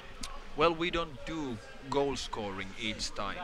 I think, so many new kids came this year, so we have concentrated on the fin swimming and diving a lot. Okay. So we spent maybe 20-25 minutes in the beginning. We have 1 hour and 15 minutes. Okay, highlights now. Highlights we'll take a break. Of the break, yes.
We were discussing here while you were watching the highlights, the penalty shot and why Schottmüller missed it. Was it Schottmüller or Wiesel? But regardless of who it was for Marsch, that I think that if you're not playing in enough high-level pressure situations, then you will be more nervous in these particular moments, and you will do things that you ordinarily wouldn't do. Exactly. Yeah. So if you play this regularly, it will be easy. So I told you Boarding and Pettersson will be brought in. Right, so right, yeah. That will make it more difficult for... Okay, so bad news for Molde. Bad news, yeah. You know him, Boarding and Pettersson? No, I don't know him, no. No. He's a defender. No, he's one of the best players in the world. Right, okay. Yeah. He's being a coach, so maybe he's watching and thinking, and then he'll come in, he will give security. He doesn't have to do forechecking across the pool. He's very good in scoring by the basket, or if he's by there as lying down, he can stop, because he has very long arms, and it's difficult. You have to watch him. So okay, let's see. So it's the second half, the last match of today. It's 20-10, so it's getting late here in Helsinki. The second half, let's see how it goes. Molde is in 1 goal lead. And Molde got to it first, but barely. It was barely, yeah, it was really tight. But they did the same thing. They scooped the ball back to their teammate, and they get a possession. So that's 2 possessions extra.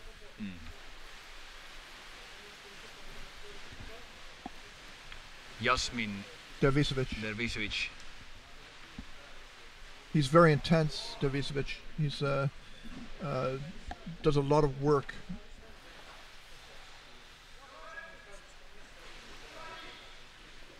Okay, now they got it.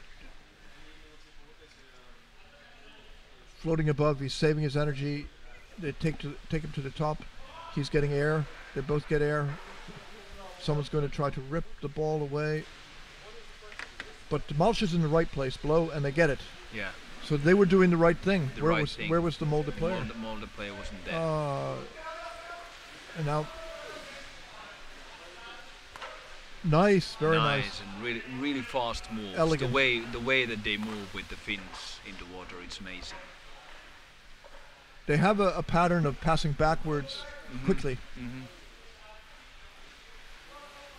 That's what I personally do quite a bit, passing backwards and controlling the game in that way, because then you can see the game in front of you. You get the ball, and then you can decide which way to go immediately. So sometimes it's really healthy to pass the ball backwards. Some people claim that you should always, Pass this forward. is a rugby and forward and forward.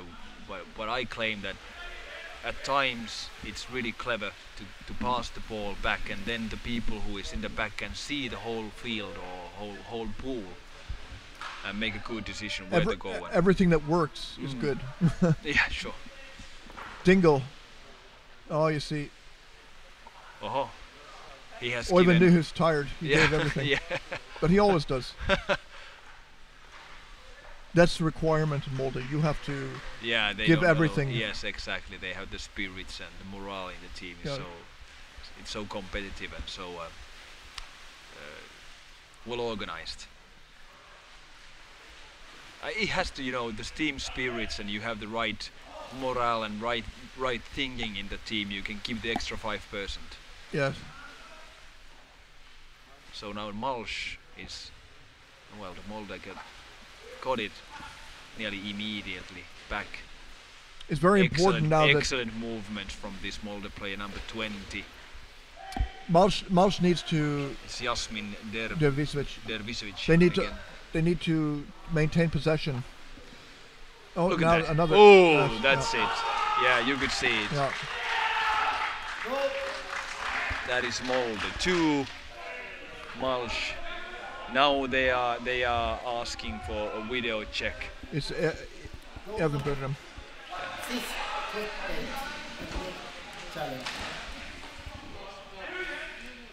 I think it's gonna be the captain who has to call it if they want to have a video check on it. I think not all the players can claim. Not sure. Anyway, it seems that the referees. It was the captain who also asked. Molde's captain is Christian Browald. He talked with the main referee, and they are now watching it on the video. So what would they claim about this? I really don't know. I couldn't see anything. Really, that was. It looked like a goal to me. Yeah. Evan Bjornadem, did he put both hands on the bottom of the? He planted the ball on the bottom and brought it straight up. Very simple. Really simple, very effective. But we don't know what the basis for this appeal was. Why they had the video appeal. No, maybe there was something that we couldn't see. Now also the referees, the water referees, are talking to each other.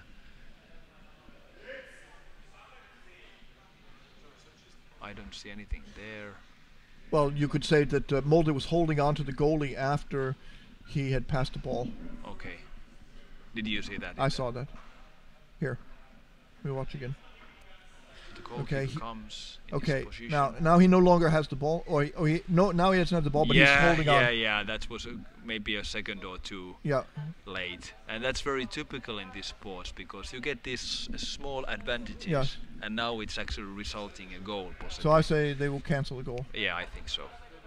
I think that's a fair decision from the referees.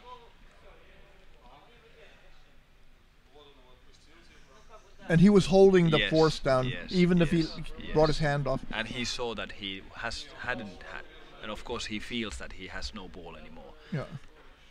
So. Okay. Now he grabs him. Now he has the ball. He no longer has the ball. Has the ball. And he's still holding. Still keeping his arm there. Yes. Yeah, I think. No goal. No goal.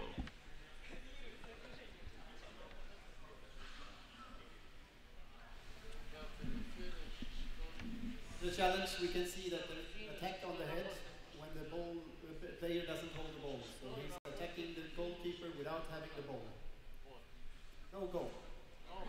So we are right again, Jan. Yes, we were in the same opinion as the referees, and Yeah. again that would have been impossible without the With the video replay, So this is really good and positive feature to this game. But definitely, I think even Björn Rem's play was very good. Yeah. It was not a foul that he hurt the guy, right? Yeah, right. It was simply right. And many times I'm also, many times I'm telling the youth players and all the players that when you're holding a person and you don't have the ball anymore, you can, as far as the referee doesn't see it, it's always allowed. So this 1 second always can make a difference. And I think if we would measure the time while he was grabbing, maybe it was maximum 2 seconds. well. The whole point was that it was the goalie and he was under pressure, so Right. it made a difference. Right. Yeah. But good appeal. Good appeal. by Mausch. And only the goalie could have known that, really. Nobody else would have known. That's right. He felt it himself, so it was a good. But he didn't know. How could he know where the ball was? He didn't know either. Well, he did not. Yeah. But that's right, actually. Was it by chance, or how did they claim that? Well, Probably he thought he felt it was too long afterwards. or perhaps he saw the ball. Maybe. Interesting. Yeah, interesting.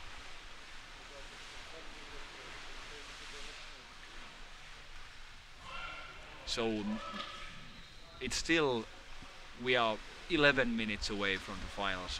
So still Malsh, if they can, create an opportunity, but it's not gonna be easy. Oh, here they come.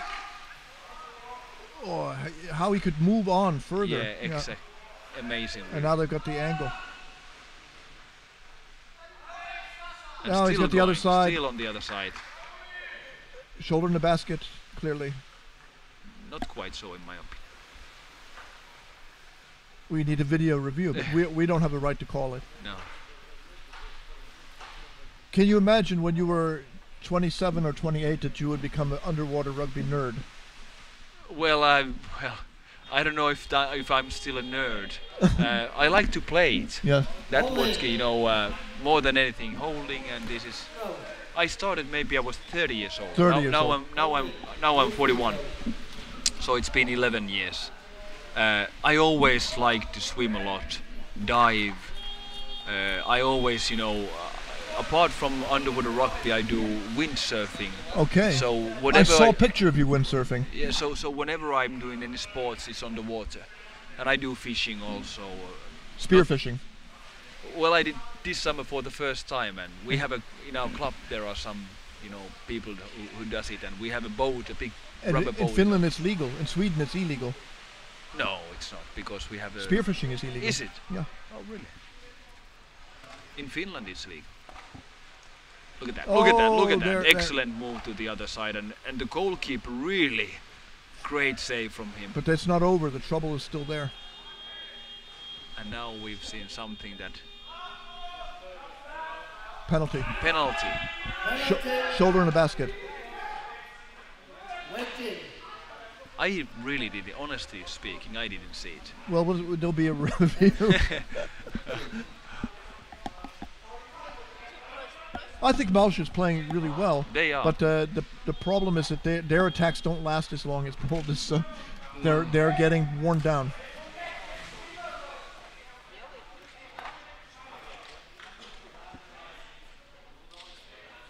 But why was the penalty? I'd like to see this replay. Look at that. I think that. You think so? Well, he wasn't even under pressure at that moment. Is it there? We have to look again. Timeout they are calling for the timeout. Blue timeout. Blue team timeout. So Malsh. They are okay, George shouting it out. Vadeli in. Now they're telling you can do it. It was a close one, but still, I don't know. I think it was depending on the angle. Maybe the referee was seeing it in a different angle. they are looking at each other. Both of them are signaling that that was a penalty. Yeah. In the water, both of the referees had the same opinion. They were looking one to another.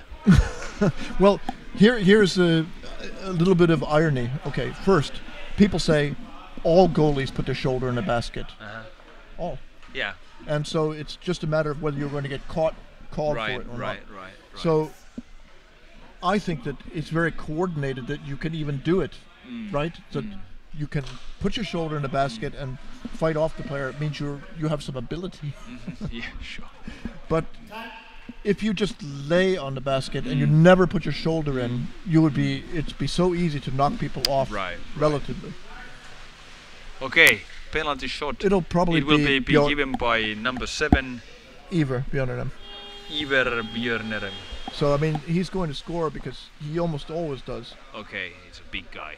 He's the top individual goal scorer probably, I think. Okay. He has hundreds of goals in the Euroleague. He's wisefully. Okay. Yeah. A clinic finish. It was received by number 24, Matthias Otten. White number 7. So it's 2-0. I asked Björnerem in an interview, how many goals have you scored?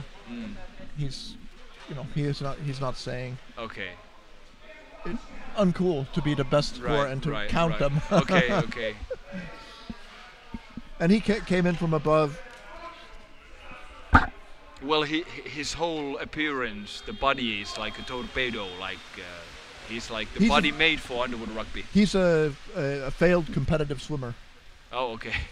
It makes a perfect underwater player. He's too big to be a swimmer, right? Exactly.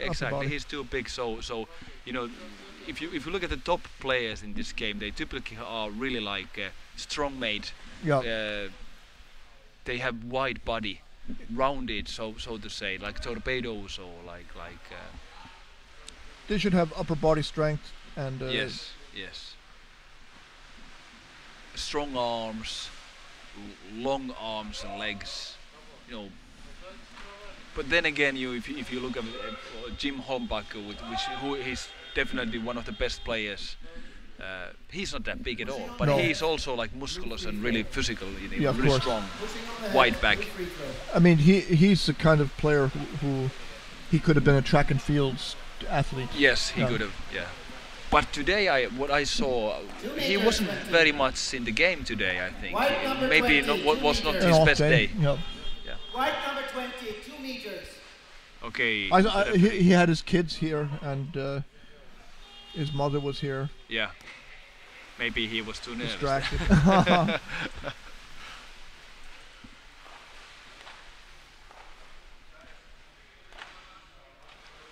So well, 2-0 with 8 minutes left. 8 minutes. It would take a miracle to get Mulch back to the game. Not impossible though, but no. It's funny you said he's a failed swimmer, but that really makes in Seinäjoki back hometown 5 years ago, there were some teenagers coming from the swimming practice, and then I said that, why you are just swimming back and forth? Why do you come and try underwood rugby? And suddenly these 5 kids came, and few of them have played in the youth national team, and some of them keep still playing. So that's great. So plus, I mean, you can have a swim practice. To keep them in shape. Yeah.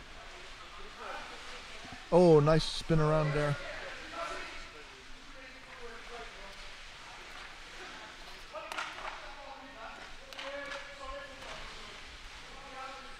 Some wrestling. A lot of back and forth here. Yeah. But this is very much to Molde's advantage now. Certainly is. It's 7 minutes to go. 2-0. Molde is in burning very up comfortable situation. Now they can just enjoy the game. They don't have any pressures. They can build their attacks well. I don't know for Mulch. Now they should start taking risks. That's how simple it is. In their own end, perhaps not, but once they get to the Molde's end, they really should, put they the could pressure. say leave one player back and everybody dive. Yeah, everybody diving. Yeah. but that's, you know, it's a one-way ticket then. Yeah. Now Molde is going to the safe corner. They can go up and down here. Up and down. Uh-oh, this is trouble for Mouse. As you can see, they are not in a hurry. They can do this bicycle for a long time. Yeah. Number 78 make the decision, and a try. It was dangerous. Dangerous. And again, this shoulder was dangerously, but it stayed there maybe a fraction of a second, so.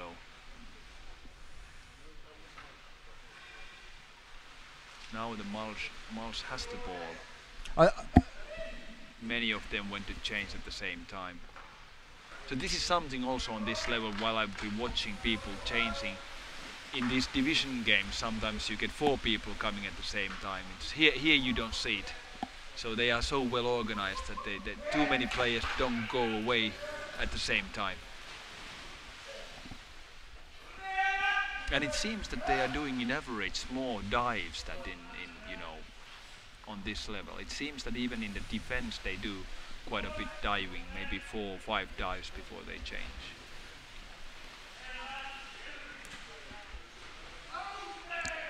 Impossibility to go alone against 5.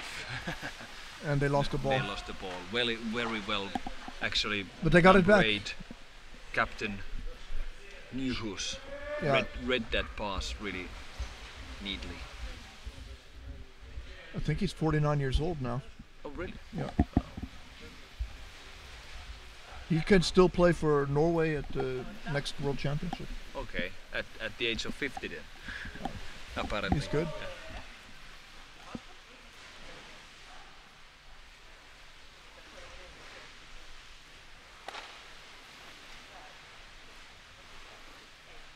He is one of the coaching geniuses of underwater rugby. Right.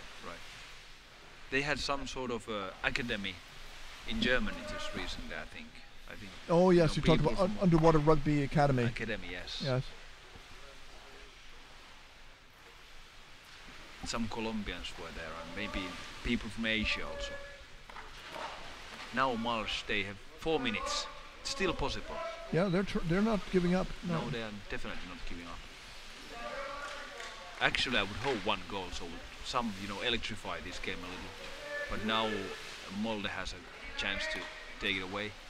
Trond Helge Lillevik.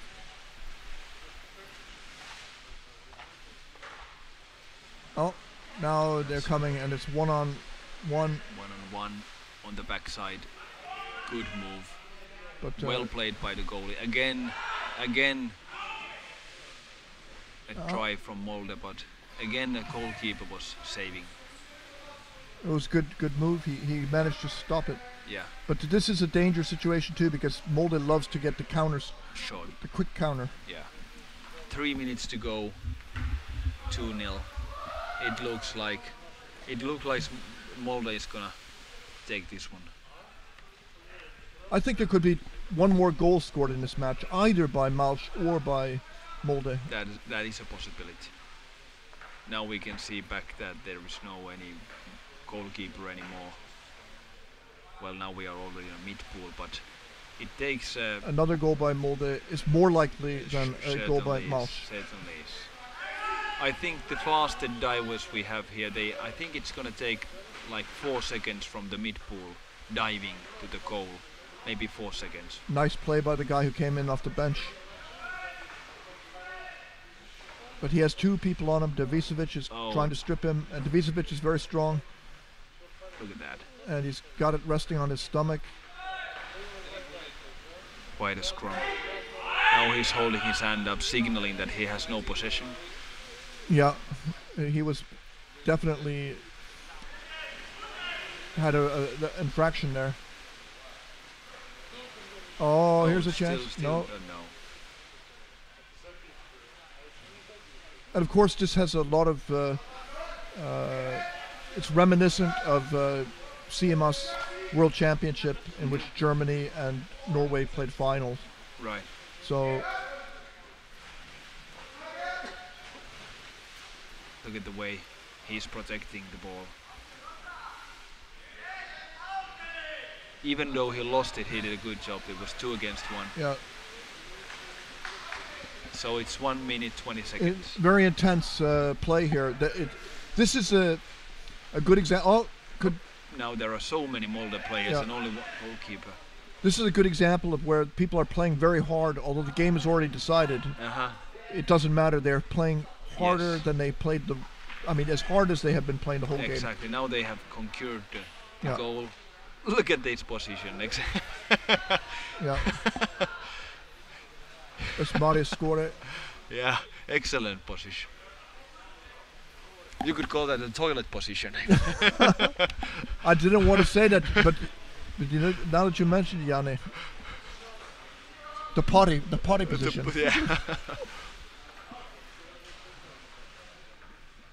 Now Molde is really they're trying hard. What's that? Half a minute. The last chance maybe. You know, so many chances they have had now in the past 1 minute, so it's amazing. Now Malche really good get away with it. Take the ball. Where's the teammate? No, anyone to they'll not be able to cross the pool now. There's only 10 seconds left. Yeah. And Molde's not going to score out. This is the end of the game. 2-0. 2-0. It was a good quality game. Fun to watch. Interesting. 2 great teams, I must say. Yeah, that was a great match. Amusing to watch. I think we can feel that the Malche players are happy that they have played against a very difficult team. They have had a hard match. They wanted this kind of competition. Yes. I know that because they have told me in the past the reason they joined the Euroleague was to have a chance to improve, because in Germany they have always lost to what's the name of the champion that always are winning, Bamberg. So if they lose to Bamberg, how are they going to improve? Right. They have to play somebody else difficult. Yeah, certainly. Yeah. And it's an excellent way to improve your games, and that's the only way. What I've learned, once you play these hard games, that's where you can really improve. If you're practicing with your own teammates from 1 week to another and you cannot really compete other teams, it's not going to improve. You stick on the same level. That's what really happened in Seinäjoki for us, that we have practiced ourselves. We have some teams nearby, like Vaasa team, and some people from Pietarsaari, Kokkola area. Sometimes we play together. Hopefully the coming Monday I have called for them to join. We have a 1.5 hours pool time each Monday, which is very good if you want to, that the people need that, come. sure. Yeah. You can do some exercises and play longer. Well, typically we only play and we rest in the middle so that we can rest a few minutes and then we play again. Yes. It's been an interesting day, I must say. It's been 8 tough games. It's already 10 past 10 in the night here in Helsinki. My name is Jani Mäkinen, and I'm Davro Tien. Here with me in the commentating these games. Tomorrow we have 9 o'clock. 9 o'clock, but now it's important to people to know that for us also that the time will change this night. They will switch the clock, winter so time. winter time is coming and we can sleep 1 extra hour in the morning. Thank God, that's excellent timing for this. So 9 o'clock, and that's Finnish new winter time. All right, we're done. No. Thank you very much. Yes. So anyway, the lineup tomorrow: Flipper against Egersund at 9 o'clock. Yeah. At 10 o'clock, at 10:30 we have Polisen against Triton. At 12 o'clock, Krefeld against Urheilusukeltajat. Ursuk. And then at Moscow Beta. 1:30, Beta Malche. That should be intense. Right, definitely. Tut-Sooner at 1:30 against Molde. Extremely interesting game, that one. Ursuk at 5 o'clock. Egersund, yes. And Krefeld and Triton at the last one. Right. So, yeah, that's going to be good. Thank you for watching. Yeah. Good night, Europe. Please stay tuned for tomorrow's games. It's going to be a long day of the Europe's best underwood rugby. Send us your comments on Facebook or wherever you're communicating on social media, and we won't see it because we're going to go probably to sleep. Thank you and good night.